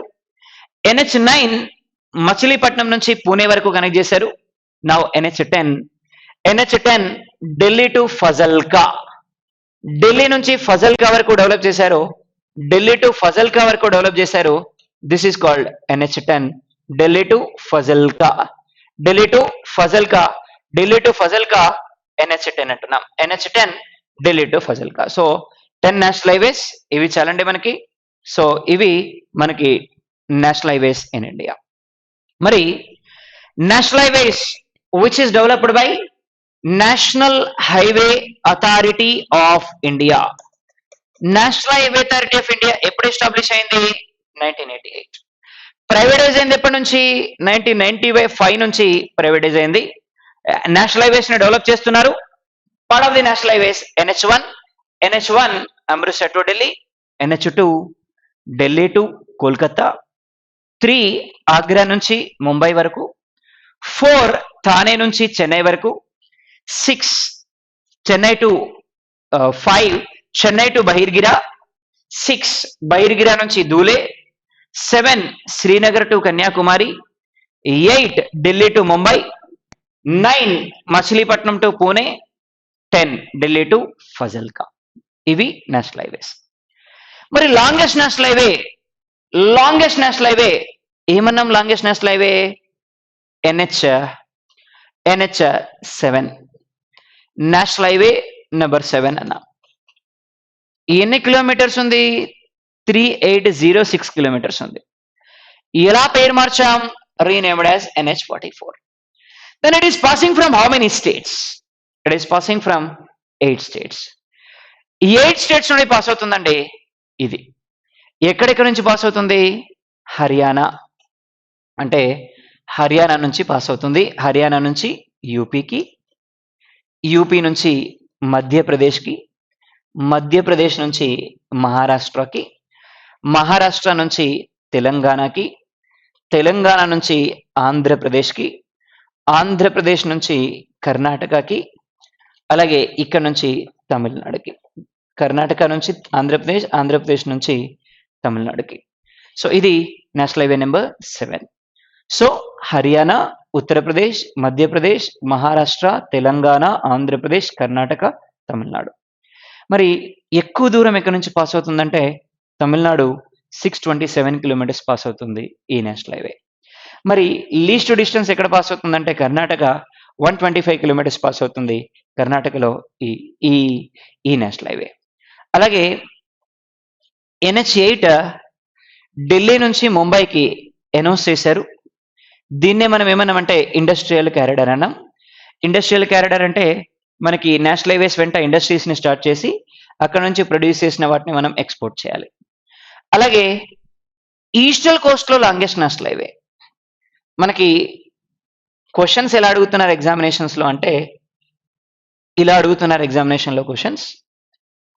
What is the longest national highway in India? Obviously we know NH7 longest national highway in India from ఎక్కడ నుంచి శ్రీనగర్ నుంచి కన్యాకుమారి వరకు. So total it covers 8 states. మరి 3806 kilometres of length it has national highway number 7. Longest national highway in eastern coast. Eastern coast లో longest national highway ఏది? Longest national highway in eastern coast NH5. NH5 longest national highway in eastern coast. అలాగే longest national highway in western coast NH17. NH17 longest national highway in western coast. మరి ఎక్కడి నుంచి ఎక్కడి వరకు ఉంది?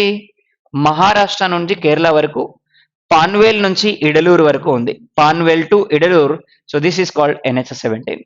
NH17 which is spread between Panvel to Idaluru, NH17 అంటున్నాం longest national highway in western coast. మరి which national highway divides India into 2 parts as east and west? ఇండియాని east గా వెస్ట్ గా డివైడ్ చేస్తున్నటువంటి నేషనల్ హైవే ఏది? Which national highway divides India into 2 parts as east and west? NH17, NH7 which divides India into 2 parts as east and west. Then which national highway divides India into 2 parts as north and south? ఇండియాని north south గా divide చేస్తున్నటువంటి national highway ఏది? So India north south గా divide చేస్తున్న national highway NH6 అండి. NH6 which divides India into 2 parts as north and south. ఇండియాని east west గా divide చేస్తున్న national highway NH7 east west గా డివైడ్ చేస్తున్నటువంటి నేషనల్ హైవే. అలాగే NH17 వెస్టర్న్ కోస్ట్ లో ఉన్నటువంటి లాంగెస్ట్ నేషనల్ హైవే అన్న పన్వేల్ నుంచి ఇడలూరు వరకు ఉంది ఈ national highway. So this is NH17. మరి ఓవరాల్ గా total number of national highways ఏమున్నాయి ఇండియాలో? Total number of national highways in India 228 national highways in India. Overall గా total number of national highways in India 228 national highways ఉన్నాయి ఇండియాలో. మరి border లో కూడా రోడ్ వేస్ ని డెవలప్ చేయడం కోసం BRO border road development organisation establish అయిందండి 1960లో. 1960లో BRO border road development organisation ఒకటి స్టార్ట్ అయింది. BRO అంటున్నాం. So BRO headquarters is in న్యూఢిల్లీలో ఉంది. ఇది 1960లో ఎస్టాబ్లిష్ అయింది అని చెప్తున్నా. మరి BROని ఎవరు ఆర్గనైజ్ చేస్తారు? Ministry of defence. మరి ఇండియాలో నేషనల్ హైవేస్ ఎవరి కింద పనిచేస్తున్నాయి? ఏ మినిస్ట్రీ కింద పనిచేస్తున్నాయి? Ministry of shipping and transportation. Ministry of shipping and transportation కింద పనిచేస్తున్నాయి మనకి నేషనల్ హైవేస్ అనేవి. మరి రూరల్ లెవెల్ రోడ్వేస్ అనేవి ఎవరి కింద పనిచేస్తాయి? ఏ మినిస్ట్రీ ఆధ్వర్యంలో పనిచేస్తున్నాయి అంటే R&D కింద పనిచేస్తున్నాయి. R&B కింద పనిచేస్తున్నాయి, రోడ్ అండ్ బిల్డింగ్స్ కింద. అంటే BRO ministry of defence. National highways అయితే మనకి షిప్పింగ్ అండ్ ట్రాన్స్పోర్టేషన్ కింద పనిచేస్తున్నాయి. అలాగే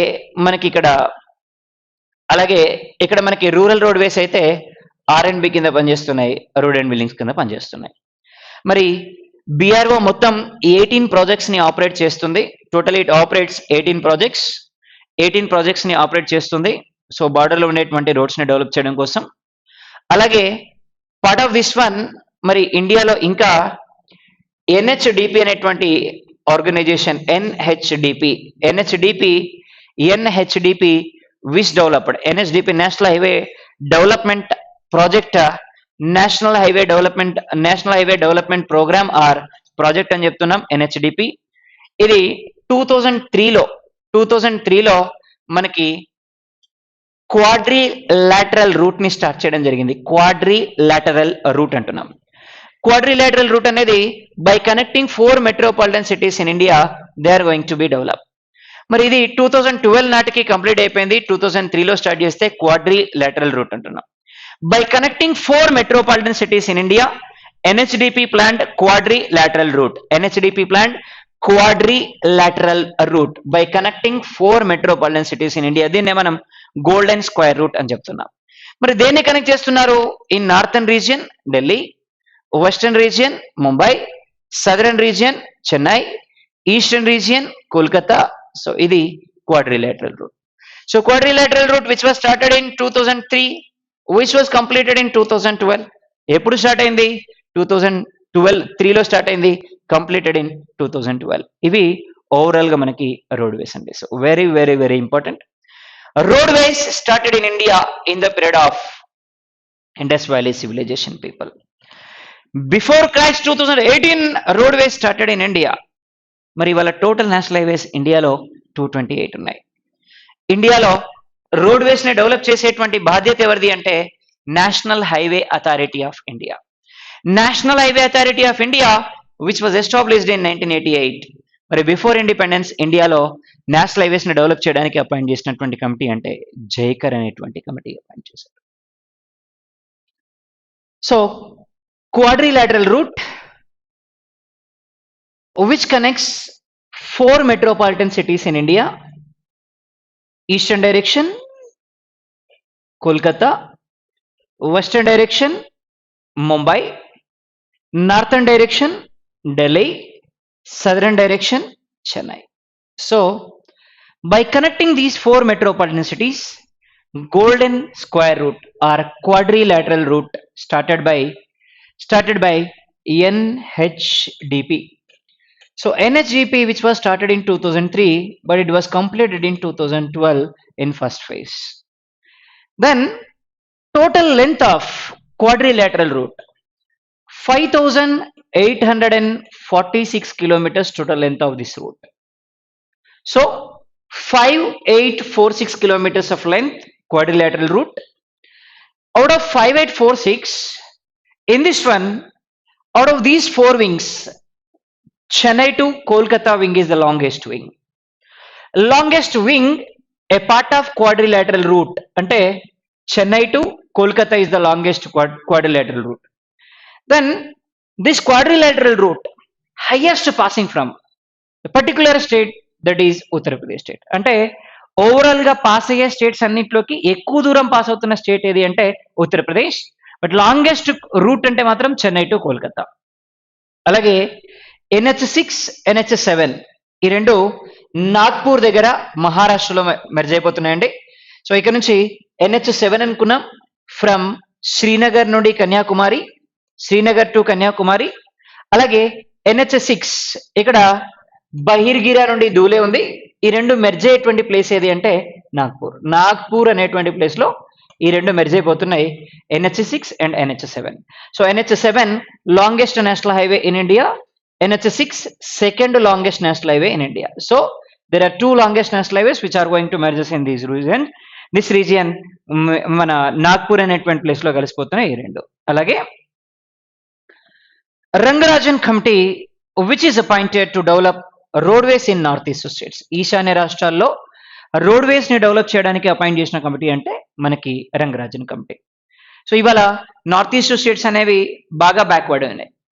వీటిని వేరే స్టేట్స్ తో కనెక్ట్ చేయాలి అంటే డెఫినెట్ గా డెవలప్మెంట్ ఉండాలి. అంటే ఏముండాలి? రోడ్ ట్రాన్స్పోర్టేషన్ ఉండాలి. అందుకని నార్త్ ఈస్ట్ స్టేట్స్ లో రోడ్ ట్రాన్స్పోర్టేషన్ కోసం అపాయింట్ చేసిన కమిటీ అంటే రంగరాజన్ కమిటీస్. ఇవి ఓవరాల్ గా మనకి roadways. So finally roadways which are divided into 4 types: national highways, state level roadways, district level roadways and rural level roadways. highest ఉన్నవి ఏవి అంటే రూరల్ లెవెల్ రోడ్వేస్ ఉన్నాయండి. నేషనల్ హైవేస్ ని డెవలప్ చేయడానికి national highway authority of India establish అయింది. National highway authority of India established in 1988. మరి implement అయింది మాత్రం 1989 నుంచి 95 నుంచి ప్రైవేట్ సెక్టర్ కి ఇచ్చారు. BRO established in 1960, ministry of defence కింద పనిచేస్తుంది BRO. మరి ప్రీవియస్ ఎగ్జామినేషన్ లో క్వశ్చన్స్ ఏం అడిగారు చూద్దాం. First people in India developed roadways. ఇండియాలో రోడ్వేస్ ని డెవలప్ చేసినటువంటి ఫస్ట్ పీపుల్ ఎవరు? Indus valley civilisation people. అలాగే ఇండియాలో గ్రాండ్ ట్రంక్ రోడ్ ని డెవలప్ చేసింది ఎవరు? Then who developed grand trunk road? Sher Shah developed grand trunk road. The national highway authority of India established in which year? 1988 national highway authority of India established.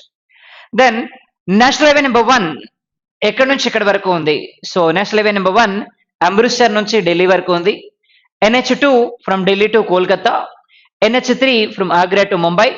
NH4 from Thane నుంచి Chennai. NH5 Chennai to Baharagora. NH6 Baharagora నుంచి Dhule. NH7 Srinagar నుంచి Kanyakumari. NH8 Delhi నుంచి Mumbai. NH9 Machilipatnam to Pune. NH10 so Delhi to Fazilka. So ఇవి overall గా మనకి national highways అంటే ఇండియాలో. Very very very important. Next one, railways in India. One of the most important topic railways. మరి ఏమున్నాయి రైల్వేస్, ఎలా ఉన్నాయి రైల్వేస్, ఇవన్నీ చూద్దామండి. First train in India started in 1851 December 22nd. 1851 December 22nd ఇండియాలో ఫస్ట్ ట్రైన్ స్టార్ట్ అయిందంటే it was goods train. అందుకే ఎవరికి తెలియదు. దేశంలోనే మొట్టమొదటిసారిగా ట్రైన్ ఎప్పుడు స్టార్ట్ అయింది అంటే 1851 December 22nd గూడ్స్ ట్రైన్. మరి December 22nd which is observed as national mathematics day. National mathematics day Srinivas Ramanujan birthday. Srinivas Ramanujan's birthday mathematics డేగా జరుపుకుంటున్నాం. So 1851 December 22nd national mathematics డేగా జరుపుకుంటాం. మరి ఇండియాలో ఫస్ట్ గూడ్స్ ట్రైన్ స్టార్ట్ అయింది కూడా ఎప్పుడు అంటే 1851 December 22nd. అలాగే first train in India started in passenger train. And first train 1853 April 16th start అయింది ఫస్ట్ ట్రైన్ ఇండియాలో. 1853 April 16 first passenger train, first train started in India in 1853 April 16. April 16 ని మనం mushrooms డేగా జరుపుకుంటామండి. Mushrooms day observed on April 16. 1853 April 16th start అయింది మనకి first train in India passenger train. మరి ఇది ఎవరు స్టార్ట్ చేశారంటే డల్ హౌసీ స్టార్ట్ చేశారండి. ఇది ముంబై నుంచి థానే వరకు స్టార్ట్ అయింది. టోటల్లీ 34 కిలోమీటర్స్ స్టార్ట్ అయింది ఈ train. So first passenger rail in India 1853 April 16 from Mumbai to Thane 34 kilometers which was started by dull housie. Dull housie start చేశారు ఈ ట్రైన్ ని. అలాగే first train in east India. East ఇండియాలో first train, తూర్పు భారతదేశంలో first train. First train in east India started in 1854. Howrah, west బెంగాల్లోని హౌరా నుంచి హుగ్లీ వరకు వెస్ట్ బెంగాల్లో స్టార్ట్ అయింది. టోటల్ 37 kilometers స్టార్ట్ అయింది ఈ ట్రైన్. అంటే first train in east India, first train in east India started in 1854. ఎక్కడి నుంచి ఎక్కడి వరకు? హౌరా నుంచి. హౌరా నుంచి హుగ్లీ వరకు స్టార్ట్ అయింది 37 kilometers. ఇది ఈస్ట్ ఇండియాలో ఫస్ట్ ట్రైన్. అలాగే first train in south India started in 1856 from Madras. చెన్నైలో స్టార్ట్ అయిందండి, మెడ్రాస్ నుంచి స్టార్ట్ అయింది first train in south India. First train in India south India started in Madras in 1856. అలాగే first train in Andhra Pradesh started in 1862. 1862లో ఆంధ్రప్రదేశ్ లో first train start అయింది from Puttur to Renigunta. Totally 36 kilometers it was started. So this is the first train in south India. అంటే divisions ని base చేసుకుని trains అడుగుతున్నారు కాబట్టి చాలా చాలా ఇంపార్టెంట్. 4 divisions కనుక మనం తీసుకుంటే ఇండియాలో ఫస్ట్ ట్రైన్ అంటే 1853లో స్టార్ట్ అయింది మనకి.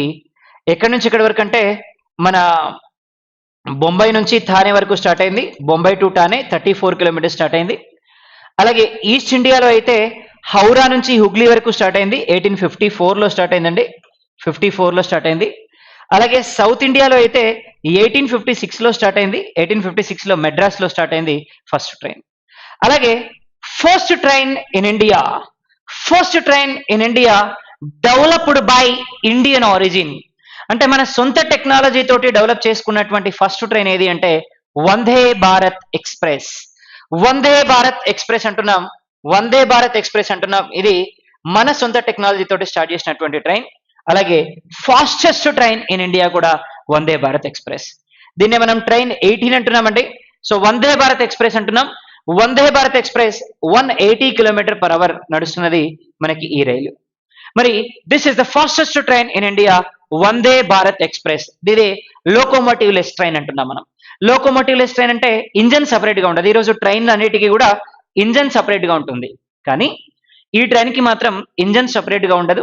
ఇంజన్ కూడా మన మెట్రో రైళ్లకు ఉన్నట్టుగా, ఎంఎంటీఎస్ లకు ఉన్నట్టుగా సో కోచ్ లో భాగంగానే ఉంటుంది. అందుకే ఫస్ట్ లోకోమోటివ్ లెస్ రైల్ అన్న మనం దీన్ని మన వందే భారత్ ఎక్స్ప్రెస్ ని. Speed of the train 180 kilometres per hour, 180 kilometre per hour వేగంతో పోతుంది మనకి ఈ ట్రైన్. మరి దీన్ని ఎక్కడ డెవలప్ చేశారు అంటే ఇంటిగ్రల్ కోచ్ ఫ్యాక్టరీ. మన ఇంటిగ్రల్ కోచ్ ఫ్యాక్టరీ తమిళనాడులో డెవలప్ చేయడం జరిగింది. ఐసీఎఫ్ లో డెవలప్ చేశారు పెరంబదూర్ తమిళనాడులో మన ఈ వందే భారత్ ఎక్స్ప్రెస్ ని. అలాగే second fastest train in India, దేశంలో నడుస్తున్నటువంటి second fastest train. So fastest train ఏది అంటే గతిమాన్ ఎక్స్ప్రెస్ అండి. Gatiman express so 160 kilometre per hour వేగంతో వెళ్తున్నటువంటి ట్రైన్ ఈ ట్రైన్. సో ఢిల్లీ నుంచి ఆగ్రా వరకు ట్రావెల్ చేస్తుంది మనకి ఈ train. Second fastest train. Fastest train అంటేనేమో వందే భారత్ ఎక్స్ప్రెస్. వందే భారత్ ఎక్స్ప్రెస్ ఢిల్లీ నుంచి వారణాసి వరకు ట్రావెల్ చేస్తుంది. సెకండ్ ఫాస్టెస్ట్ ఎక్స్ప్రెస్ అంటేనేమో గతిమాన్ ఎక్స్ప్రెస్. ఈ గతిమాన్ ఎక్స్ప్రెస్ వచ్చి ఢిల్లీ నుంచి ఆగ్రా వరకు ట్రావెల్ చేస్తుంది 160 కిలోమీటర్ పర్ అవర్. అలాగే ఇక్కడ ట్రావెల్ చేస్తున్నటువంటి ఈ ట్రైన్ 180 కిలోమీటర్ పర్ అవర్ వేగంతో ప్రయాణిస్తుంది మనకి ఈ ట్రైన్ మన వందే భారత్ ఎక్స్ప్రెస్. అలాగే వరల్డ్ లో ఫాస్టెస్ట్ ట్రైన్ ని ఇంట్రడ్యూస్ చేశారు. Then first country in the world which introduced fastest train. So name of the train bullet rail. సో ప్రపంచంలో బుల్లెట్ ట్రైన్ ని స్టార్ట్ చేసినటువంటి మొట్టమొదటి దేశం ఏది అంటే చైనా. చైనా వాడు బుల్లెట్ ట్రైన్ ని స్టార్ట్ చేశాడు with speed of 300 kilometre per hour. 300 kilometre per hour వేగంతో నడిచేటువంటి రైల్ ని బుల్లెట్ ట్రైన్ అనే పేరుతోటి స్టార్ట్ చేశాడు చైనా వాడు. సో ఇది ఆల్రెడీ బీజింగ్ నుంచి జాంగ్జూ అనేటువంటి ప్లేస్ వరకు నడుస్తుంది bullet train. So first country in the world which introduced fastest train China. Name of the train bullet train. Bullet train ఎక్కడి నుంచి ఎక్కడి వరకు ట్రావెల్ చేస్తుంది అంటే మనకి బీజింగ్ నుంచి జాంగ్జూ వరకు నడుస్తుంది అక్కడ చైనాలో. ఇక మరి చైనా తర్వాత ఫాస్టెస్ట్ ట్రైన్ డెవలప్ చేసినటువంటి కంట్రీ ఏది అంటే Japan. So Japan world's fastest train developed. ప్రపంచంలోనే అత్యంత వేగంగా ప్రయాణిస్తున్నటువంటి రైల్ ని డెవలప్ చేసినటువంటి కంట్రీ ఏది అంటే China. Japan first country China, second country Japan. And today world's fastest train which is developed by Japan itself. 604 kilometre per hour వేగంతో చేసేటువంటి రైల్ ని మనకి జపాన్ డెవలప్ చేసిందండి. So speed of the train which is running in Japan 604 kilometre per hour. 604 kilometre per hour in Japan. At the same time అదే China develop చేసిన train 300 kilometre per hour. ఈ మరి Japan వాడికి ఈ speed సరిపోతలేదట. ఈ మధ్య train to increase the speed of the train. So ఈ was train to increase the speed of train by 800 kilometre per hour. So 800 kilometre per hour వేగంతో పోయే రైల్ ని డెవలప్ చేయబోతుంది మనకి Japan. So today world's fastest train which is developed by Japan. And first country in the world which started bullet train China. మరి మనకు కూడా అనిపించింది ఎన్ని రోజులు నడిపిస్తాం 150 160. మనకు కూడా ఇట్లాంటిది ఒకటి స్పీడ్ పోయే ట్రైన్ ఉంటే బాగుండు అనిపించింది. మరి మనకి ఎవరో ఒకరు సపోర్ట్ చేయాలి. మరి ఎవరు సపోర్ట్ చేయాలి? చైనా అయితే మనకి డెఫినెట్ గా సపోర్ట్ చేయదు. మరి సపోర్ట్ చేసేటువంటి దేశం ఏది అంటే జపాన్. జపాన్ మరి జపాన్ అడిగాం మనం, మీరే నడుపుకుంటారా, మరి మాకేమైనా ఫాస్టెస్ట్ పోయే ట్రైన్ ఇస్తారా, మాకు కూడా ఇట్లాంటి టెక్నాలజీ ఉంటే బాగుంటుంది అని చెప్పి అడగడం జరిగింది మనం. జపాన్ అడిగింది మరి మాకేంటి ఇస్తాం, ఓకే మరి మాకేంటి. మనమన్నాం మీకు ఇచ్చే టెక్నాలజీ మా దగ్గరే ఉంది, మీకన్నా కావాల్సినంత టెక్నాలజీ ఉంది. వాళ్ళు అడిగారు మీ దగ్గర మారుతి టెక్నాలజీ ఉంది, most successful technology Maruti technology మాకు ఇచ్చేయండి అన్నారు. ఈరోజు మనం మారుతి టెక్నాలజీని మనం జపాన్కి ఇచ్చేసాం. కాబట్టి most successful technology which is adapted by Japan from Indian origin, the technology Maruti technology. Maruti టెక్నాలజీని జపాన్ అడాప్ట్ చేసుకుంది ఈరోజు. సో ఇది మనకి మారుతి టెక్నాలజీ. ఇకపోతే మరి జపాన్ అడిగింది మనల్ని ఇప్పుడు ఎంత స్పీడ్ పోయితే ట్రైన్ కావాలి అంటే బేసిక్గా అయితే మనకు ఒక 300 కిలోమీటర్ పర్ అవర్ ట్రైన్ ఇవ్వండి అన్నాం. కాబట్టి 300 kilometre per hour India is going to introduce bullet train with the speed of 300 kilometer per hour. India is going to introduce bullet train with the help of Japan. మరి name of the train which renamed as చిరుత. ఈ bullet train కి మనం పేరు పెట్టినాం, ఆ పేరేంటి అంటే చిరుత. ప్రపంచంలోనే అత్యంత వేగంగా ప్రయాణించేటువంటి యానిమల్ ఏది అంటే చీతా. సో అట్లాంటి చీతా పేరు పెట్టుకున్నాం మనం మన బుల్లెట్ ట్రైన్ కి. So bullet train with speed of 300 kilometre per hour, with speed of 300 kilometre per hour bullet train which is sponsored by Japan sponsor చేసిందండి. ఇక మరి ఎక్కడి నుంచి ఎక్కడి వరకు నడుస్తుంది ఈ ట్రైన్ ఫ్యూచర్ లో అంటే అహ్మదాబాద్ నుంచి Mumbai, Ahmedabad to Mumbai we are going to introduce this bullet train. ఎక్కడి నుంచి ఎక్కడి వరకు? అహ్మదాబాద్ నుంచి ముంబై వరకు ఇంట్రడ్యూస్ చేయబోతున్నాం మనం ఈ ట్రైన్ ని. So target of the train 2022 నాటికి బుల్లెట్ ట్రైన్ నడవాలి అని చెప్పి మోడీ గారు చెప్పడం జరుగుతుంది. So that bullet train world's fastest train. So what is the fastest train in the world అంటే మనకి bullet train. So bullet train ని స్టార్ట్ చేసినటువంటి first country in the world which started bullet train China. అలాగే with speed of 300 kilometre per hour వేగంతో పోయే rail ని start చేసింది మనకి చైనా అనేటువంటి కంట్రీ. అలాగే Japan started the special train bullet train with a speed of 604 km per hour, and recently they are trying to increase the speed of train by 800 km per hour. So they are trying to increase the speed of the train by 800 km per hour. Japan introduce చేయబోతుంది 800 km per hour పోయేటువంటి వేగం ఉన్నటువంటి rail ని Japan introduce చేయబోతుంది. ఇది Japan. Then Japan sponsored bullet train to India. Bullet train ని China Japan మనకి sponsor చేసిందండి. So with speed of 300 km per hour మనకి స్పాన్సర్ చేశారు. మరి ఇది ఎక్కడి నుంచి ఎక్కడి వరకు అంటే అహ్మదాబాద్ నుంచి ముంబై వరకు ఇంట్రడ్యూస్ చేయబోతున్నారు. Target to introduce this train 2022 నాటికి బుల్లెట్ ట్రైన్ అహ్మదాబాద్ నుంచి ముంబై మధ్య నడవాలి. So this is what bullet train with speed of 300 km per hour sponsored by Japan. ఇది మనకి బుల్లెట్ ట్రైన్. ఇకపోతే మరి ఇంకా కొన్ని స్పెషల్ ట్రైన్స్ ఉన్నాయి. టర్కీ అనేటువంటి కంట్రీ ఉందండి. Turkey. So Turkey is called smallest Eurasian countries. Eurasian countries లో there are two countries we can see. One is Russia, largest Eurasian country. Eurasian countries అంటే ఏంటంటే యూరప్ అండ్ ఏషియా రెండు continents లో spread అయిన countries ని Eurasian countries అంటారు. Largest Eurasian country అంటే మనకి రష్యా, స్మాలెస్ట్ యురేషియన్ కంట్రీ అంటే మనకి టర్కీ. మరి Turkey developed a special train from see under ground by connecting two continents. రెండు ఖండాలని కలుపుతూ యూరప్ ని ఏషియాని ఈ రెండు కాంటినెంట్స్ ని కలుపుతూ by connecting Europe and Asia Turkey developed a special train. So ఇది సీ అండర్ గ్రౌండ్ నుంచి ట్రావెల్ చేసేటువంటి ట్రైన్. ఇది టర్కీ. ఇట్లా different kind of trains are there in the world what we can see. Bullet train అలాగే special train ఇవన్నీ కూడా. మరి ఇండియాలో స్పెషల్ ట్రైన్స్ ఏమైనా ఉన్నాయా? Yes, obviously special trains are there in India. ఏమున్నాయి ఒకసారి చూద్దాం. నెంబర్ వన్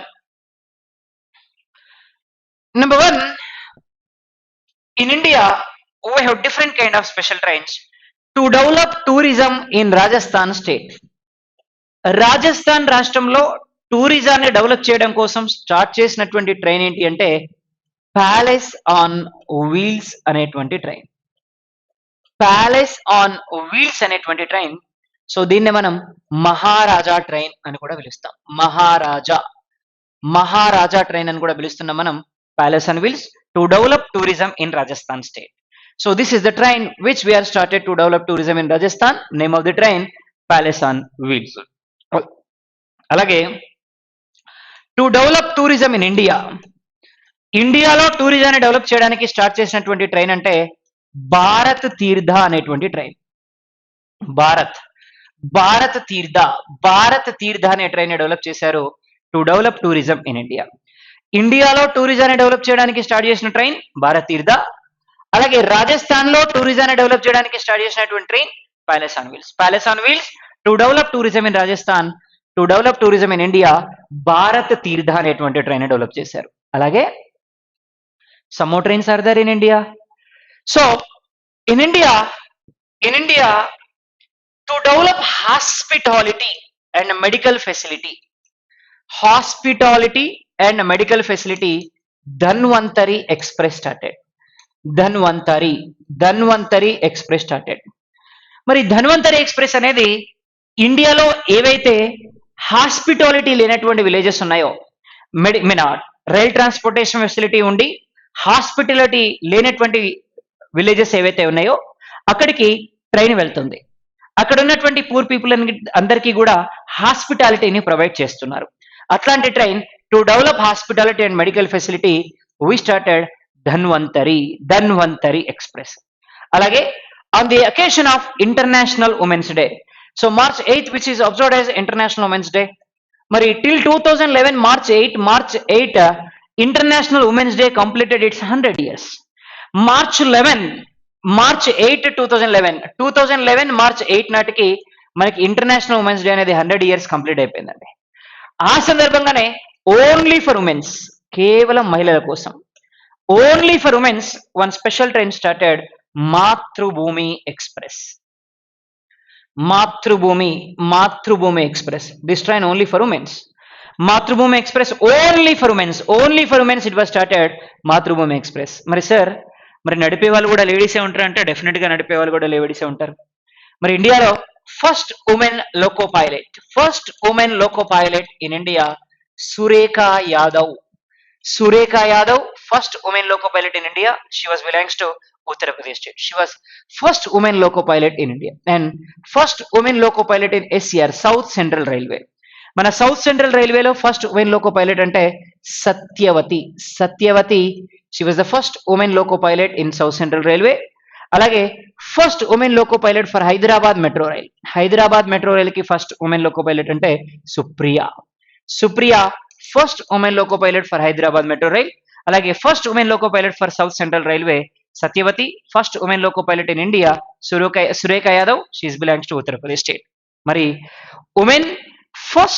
ఉమెన్స్ కోసమే స్టార్ట్ చేసినటువంటి ట్రైన్ అంటే మాతృభూమి express which was started only for women. అలాగే ఫార్మర్స్ కోసం కానీ, లేబర్స్ కోసం కానీ, సోల్జర్స్ కోసం కానీ స్టార్ట్ చేసినటువంటి ట్రైన్ ఇండియాలో Karmabhoomi express. Karmabhoomi express started only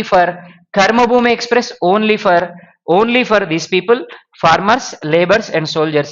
Karmabhumi Express started. అలాగే 2011 లో మన Jawaharlal Nehru who is completed his 100th birthday. అందుకని on the occasion of Jawaharlal Nehru's birthday అప్పుడు మనకి స్టార్ట్ చేసినటువంటి ట్రైన్ ఏంటి అంటే మనకి శతాబ్ది express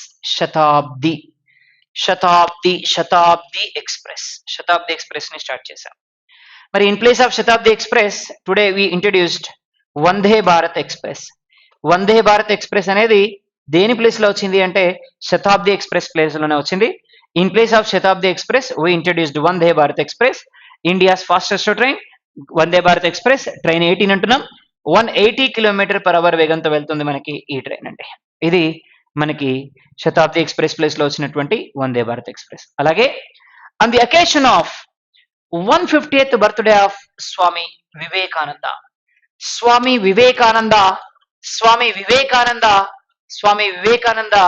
150th birthday in India we started Vivek express అనేటువంటి ట్రైన్ ని స్టార్ట్ చేశాం. So Vivek express which travels longest distance in India. దేశంలో అత్యంత దూరం ప్రయాణించేటువంటి రైలు ఏది అంటే వివేక్ ఎక్స్ప్రెస్. ఎక్కడి నుంచి? అసోంలోని దిబ్రూగర్ అనేటువంటి ప్లేస్ నుంచి తమిళనాడులోని కన్యాకుమారి అనే ప్లేస్ వరకు ట్రావెల్ చేస్తుంది. అసోం దిబ్రూగర్ టు కన్యాకుమారి అనే ప్లేస్ వరకు ట్రావెల్ చేస్తుంది మనకి Vivek express. So which travels longest distance in India. So Vivek express which travels longest distance in India, Assam Dibrugarh to Kanyakumari. దేశంలో అత్యంత దూరం ప్రయాణించేటువంటి రైలు ఇదే అని చెప్పొచ్చు మనం. సో లాంగెస్ట్ డిస్టెన్స్ ట్రావెల్ చేస్తున్నటువంటి train Vivek express. Nearly 4286 kilometers it can travel with in the 15 days. So 15 రోజులు ప్రయాణిస్తుంది. 4286 kilometers ప్రవహిస్తుంది. అసోం దిబ్రూగర్ టు కన్యాకుమారి వరకు ట్రావెల్ చేస్తుంది Vivek express. India's longest distance travel చేసేటువంటి ట్రైన్ ఏది అంటే వివేక్ ఎక్స్ప్రెస్. అలాగే on the occasion of 150th birthday of Rabindranath Tagore, Rabindranath Tagore యొక్క 150th బర్త్డేని బేస్ చేసుకొని Sanskriti express started. Sanskriti express started. దీన్నే మనం కవి గురు ఎక్స్ప్రెస్ అని కూడా పిలిచాం కొన్నిసార్లు. కవి గురు ఎక్స్ప్రెస్ అన్నాం లేదా సంస్కృతి ఎక్స్ప్రెస్ అన్నాం. ఏంటి ఈ ట్రైన్ యొక్క స్పెషాలిటీ అంటే మన రవీంద్రనాథ్ ఠాగూర్కి సంబంధించినటువంటి బయోగ్రఫిక్ పిక్స్ అన్ని కూడా దీంట్లో రిప్రజెంట్ చేస్తారు. అట్లాంటి ట్రైన్ మనకి ఈ Sanskriti express. On the occasion of 150th birthday of Rabindranath Tagore we started this train. Very very important trains these trains are. ఇకపోతే ఇంకా ఇండియాలో కొన్ని స్పెషల్ ట్రైన్స్ ఉన్నాయండి. మరి ఇండియాలో ఉన్నటువంటి ఇంకొన్ని స్పెషల్ ట్రైన్స్ కనుక మనం అబ్జర్వ్ చేస్తే ఇండియాలో ఫస్ట్ ట్రైన్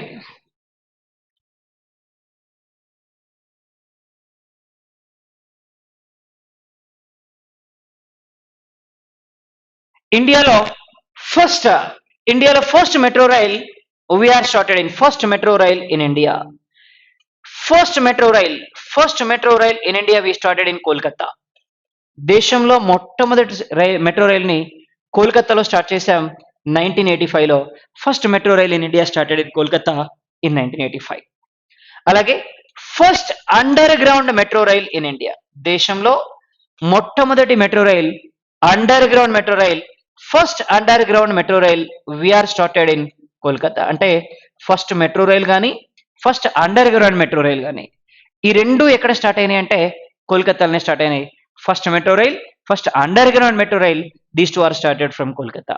అలాగే సౌత్ ఇండియాలో first metro rail in south India. First metro rail in south India started in బెంగళూరులో స్టార్ట్ అయింది, కర్ణాటక స్టేట్ లో.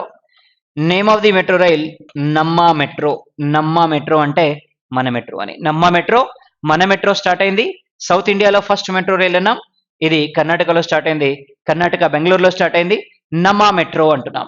సో ఇది బయ్యప్పనహల్లి టు గాంధీనగర్ స్టార్ట్ అయింది first. So this was the first metro rail in south India. మరి world's largest public private partnership metro rail Hyderabad metro rail. World's largest public private partnership metro rail. ప్రపంచంలోనే అతిపెద్ద public private partnership metro rail అంటే Hyderabad metro rail. మరి Hyderabad metro rail which is sponsored by L&T, Larsen and Toubro sponsor చేసిందండి. So మరి Hyderabad metro rail మరి totally 76 kilometres of distance ని cover చేసింది. World లోనే పబ్లిక్ ప్రైవేట్ పార్ట్నర్షిప్ లో పెద్ద మెట్రో రైల్ ఏది అంటే హైదరాబాద్ మెట్రో రైల్ అని చెప్పొచ్చు. ఇవి మెట్రో ట్రైన్స్. ఇకపోతే ఇండియాలో first double decker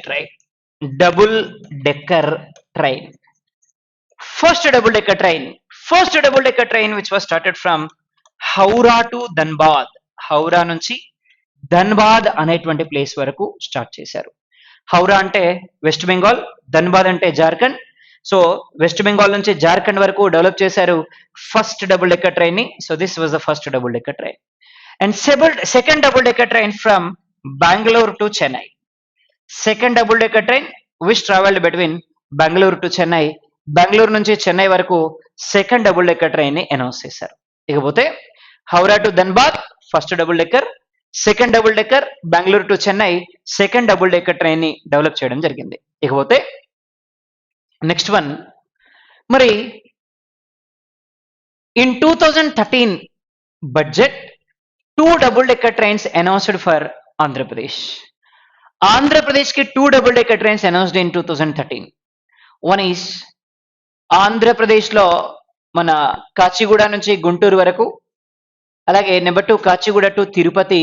so these 2 double decker trains announced in 2013. But unfortunately south central రైల్వేలో ఇవి పెద్దగా సక్సెస్ అవ్వలేదు.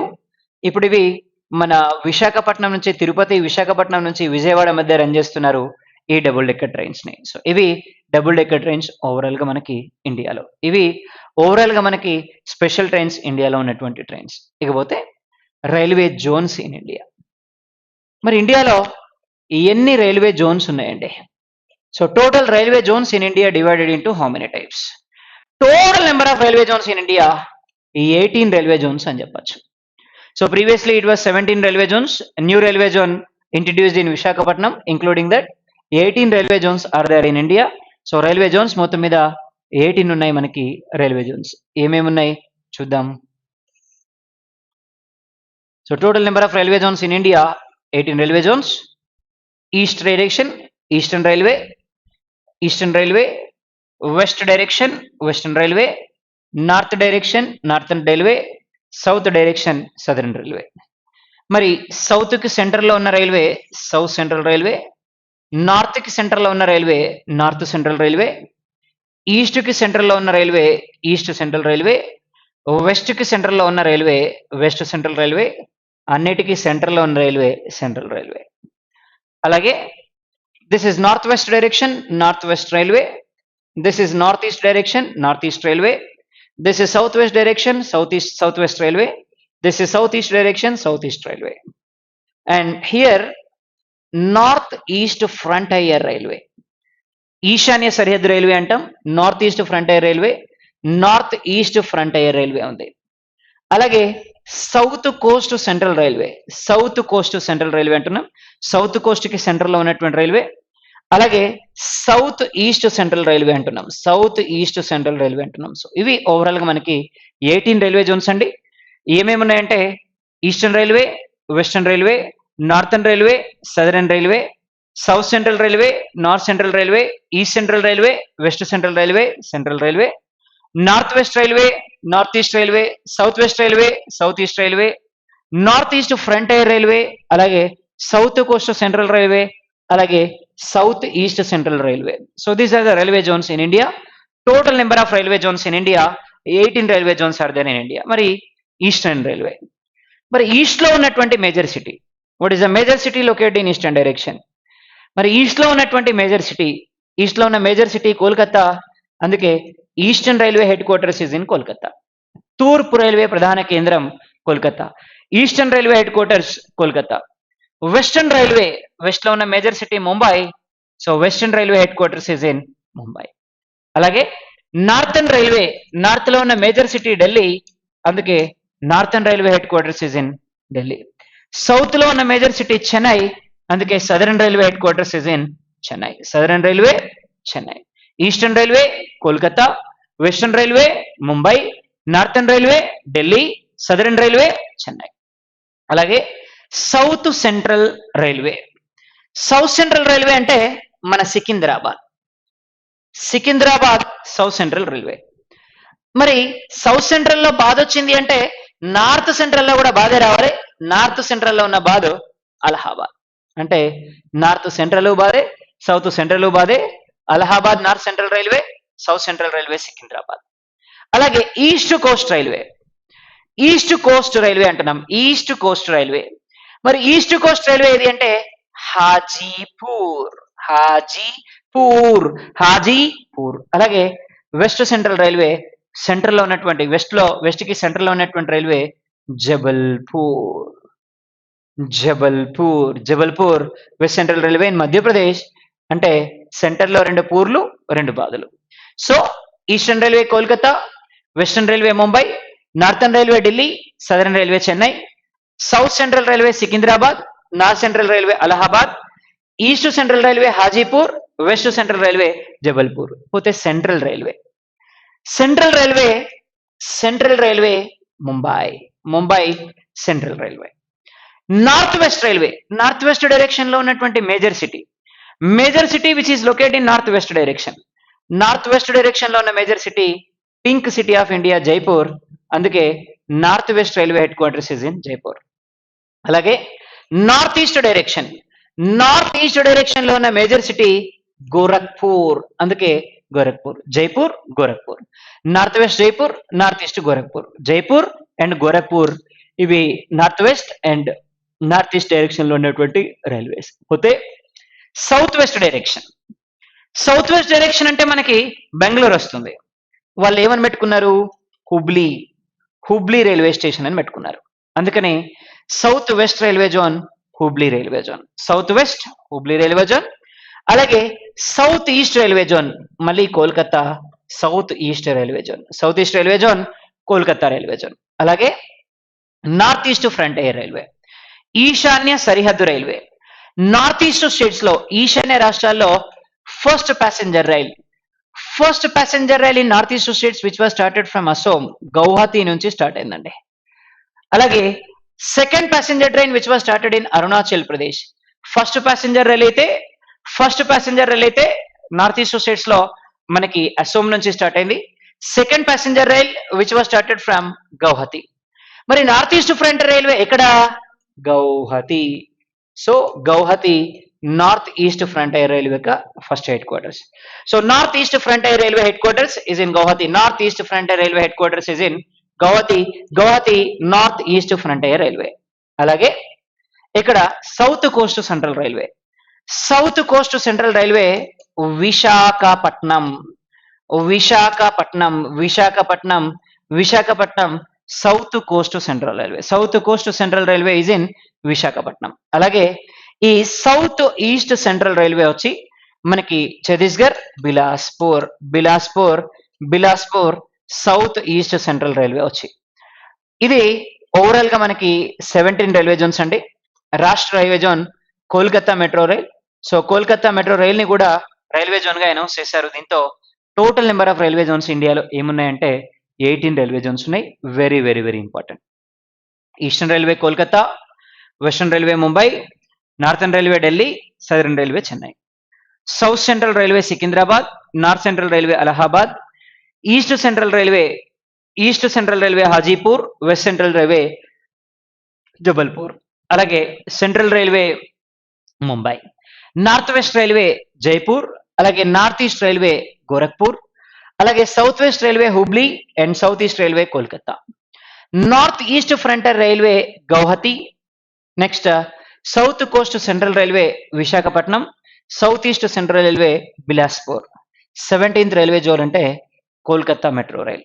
సో ఓవరాల్ గా మనకి 18 రైల్వే జోన్స్ ఉన్నాయండి. One of the previous SSC CGL examination question, which state in India has highest railway zones? దేశంలో అత్యధికంగా railway zones కలిగినటువంటి స్టేట్ ఏది అన్నాడు. So which state in India has highest railway zones? దేశంలో railway zones ఎక్కువగా ఉన్నటువంటి state ఏది? ఏ స్టేట్ లో రైల్వే జోన్స్ ఎక్కువగా ఉన్నాయి? Yes, West Bengal state has highest railway zones. మరి వెస్ట్ బెంగాల్ కి మొత్తం మీద 3 రైల్వే జోన్స్ ఉన్నాయండి వెస్ట్ బెంగాల్ కి. సో ఏమేం రైల్వే జోన్స్ ఉన్నాయి ఏంటి ఒకసారి చూద్దాం. ఇక్కడ ఈస్టర్న్ రైల్వే మనకి కోల్కతానే. Eastern railway Kolkata. And south east railway కూడా కోల్కతానే. అలాగే మనకి కోల్కతా మెట్రో రైల్ ని కూడా అనౌన్స్ చేశారు రైల్వే జోన్ గా. కాబట్టి 3 రైల్వే జోన్స్ ఉన్నాయి మనకి ఈ కోల్కతాకి. కాబట్టి హైయెస్ట్ రైల్వే జోన్స్ ఉన్నటువంటి స్టేట్ ఏది అంటే కోల్కతా. మరి second highest railway zones 2 railway zones ఉన్నాయి Mumbai Maharashtra has 2 railway zones. మరి అలాగే దేశంలోనే ఫస్ట్ రైల్వే జోన్ ఏది? What is the first railway zone in India అన్నాడు ఎగ్జామినేషన్ లో.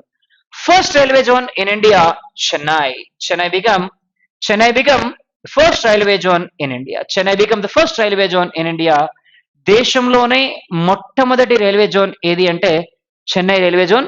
So this is become the first railway zone in India. Chennai దేశంలోనే మొట్టమొదటి railway zone అండి. ఇవి ఓవరాల్ గా రైల్వే జోన్స్ ఇండియాలో.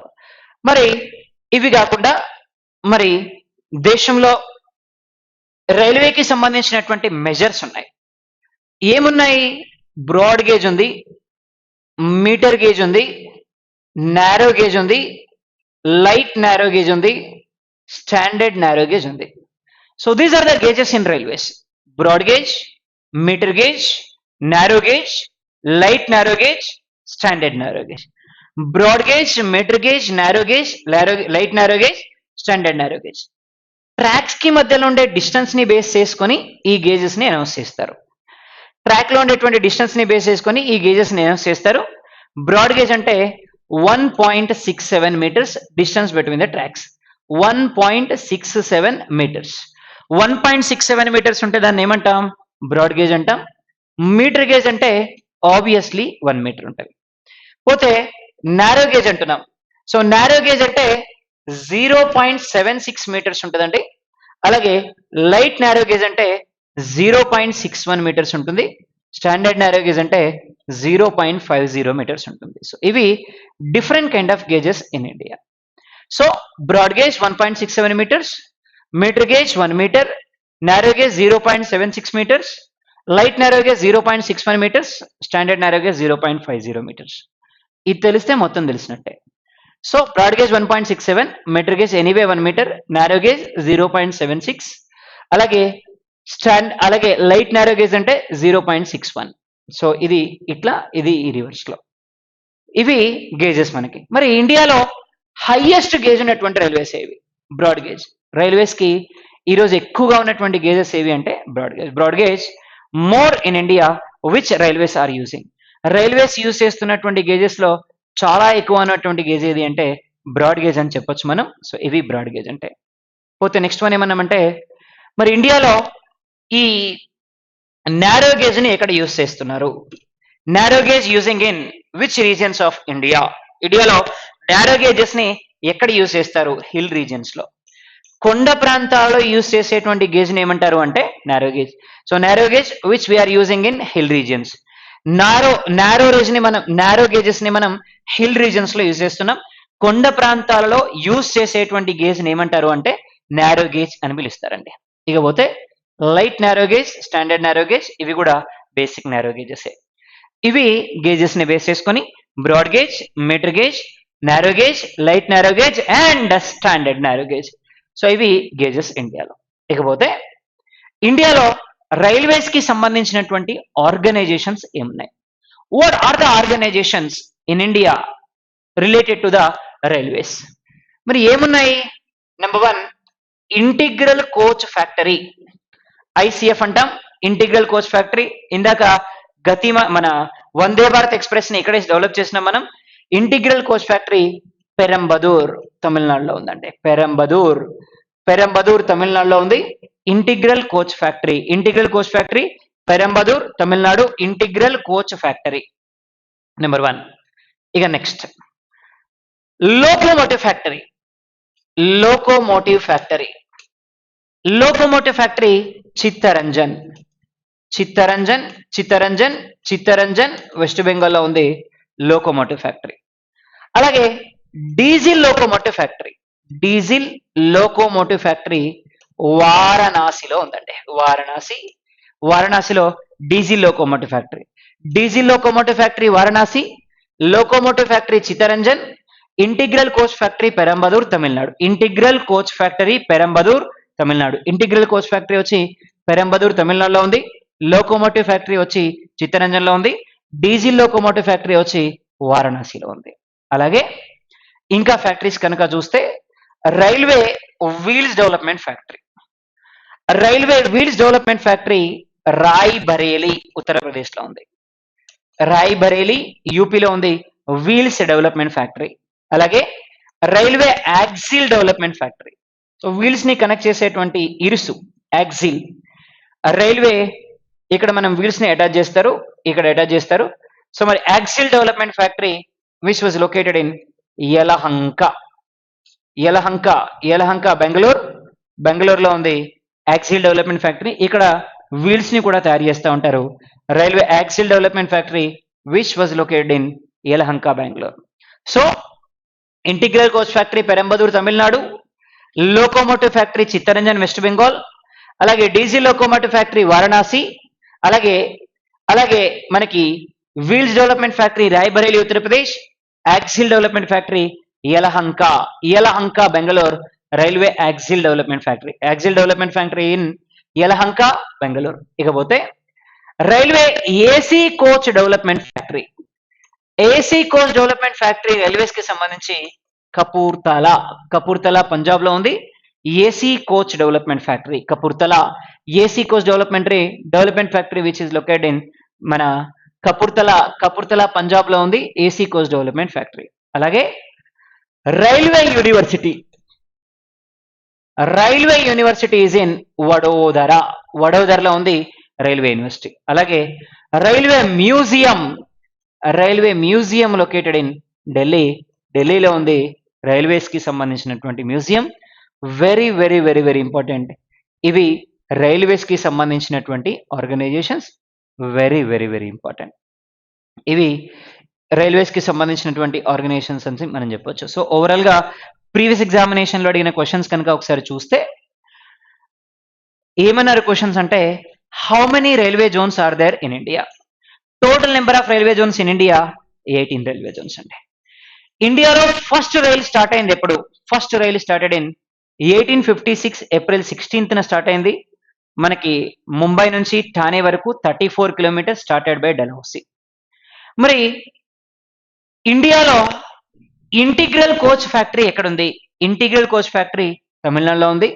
అలాగే మనకి బుల్లెట్ ట్రైన్ ని స్పాన్సర్ చేస్తుంది ఎవరు? Japan. Japan bullet train sponsor చేస్తున్నందుకు గాను ఇండియా ఏం డొనేట్ చేసింది? మారుతి టెక్నాలజీని డొనేట్ చేసింది. మరి బుల్లెట్ ట్రైన్ ఎప్పటి వరకు స్టార్ట్ అవబోతుంది? What is the targeted year to start bullet train? 2022.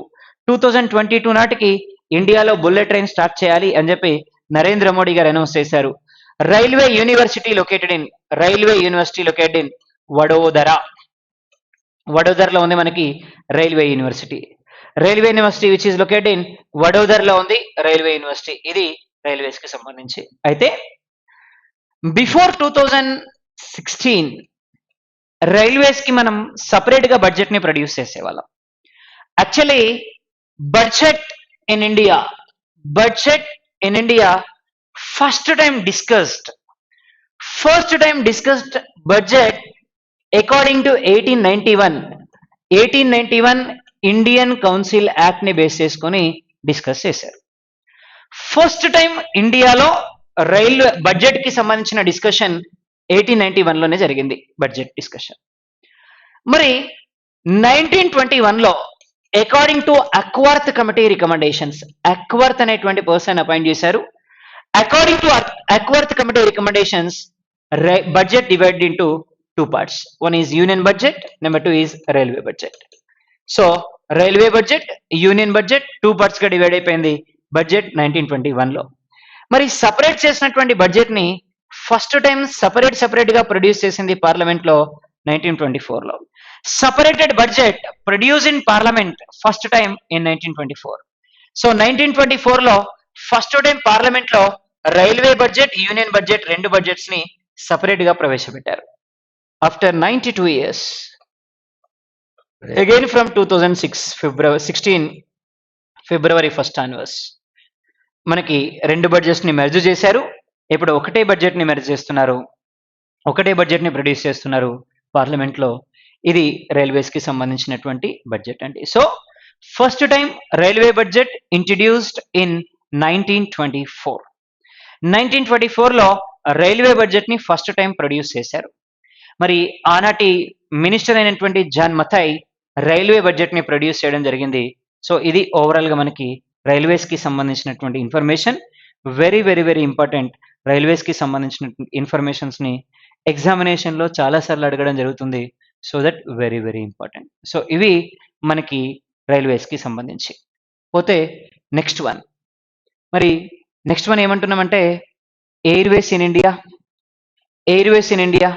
మరి ఎయిర్వేస్ కి సంబంధించి ఏమేమి ఉన్నాయి, ఎయిర్వేస్ కి సంబంధించి ఎలాంటి ఫెసిలిటీస్ మనకి ఈరోజు దేశంలో ఉన్నాయి, మరి ఏవియేషన్ కి సంబంధించి గవర్నమెంట్ ఆర్గనైజేషన్ ఏంటి, దాన్ని ఎప్పుడు నేషనలైజ్ చేశారు, మరి ఏవియేషన్ ని బేస్ చేసుకుని ఇండియాలో ఎలాంటి ఫ్లైట్లు నడుస్తున్నాయి, ఇవన్నీ కూడా మనకి ఈ ఏవియేషన్ కి సంబంధించినటువంటివి.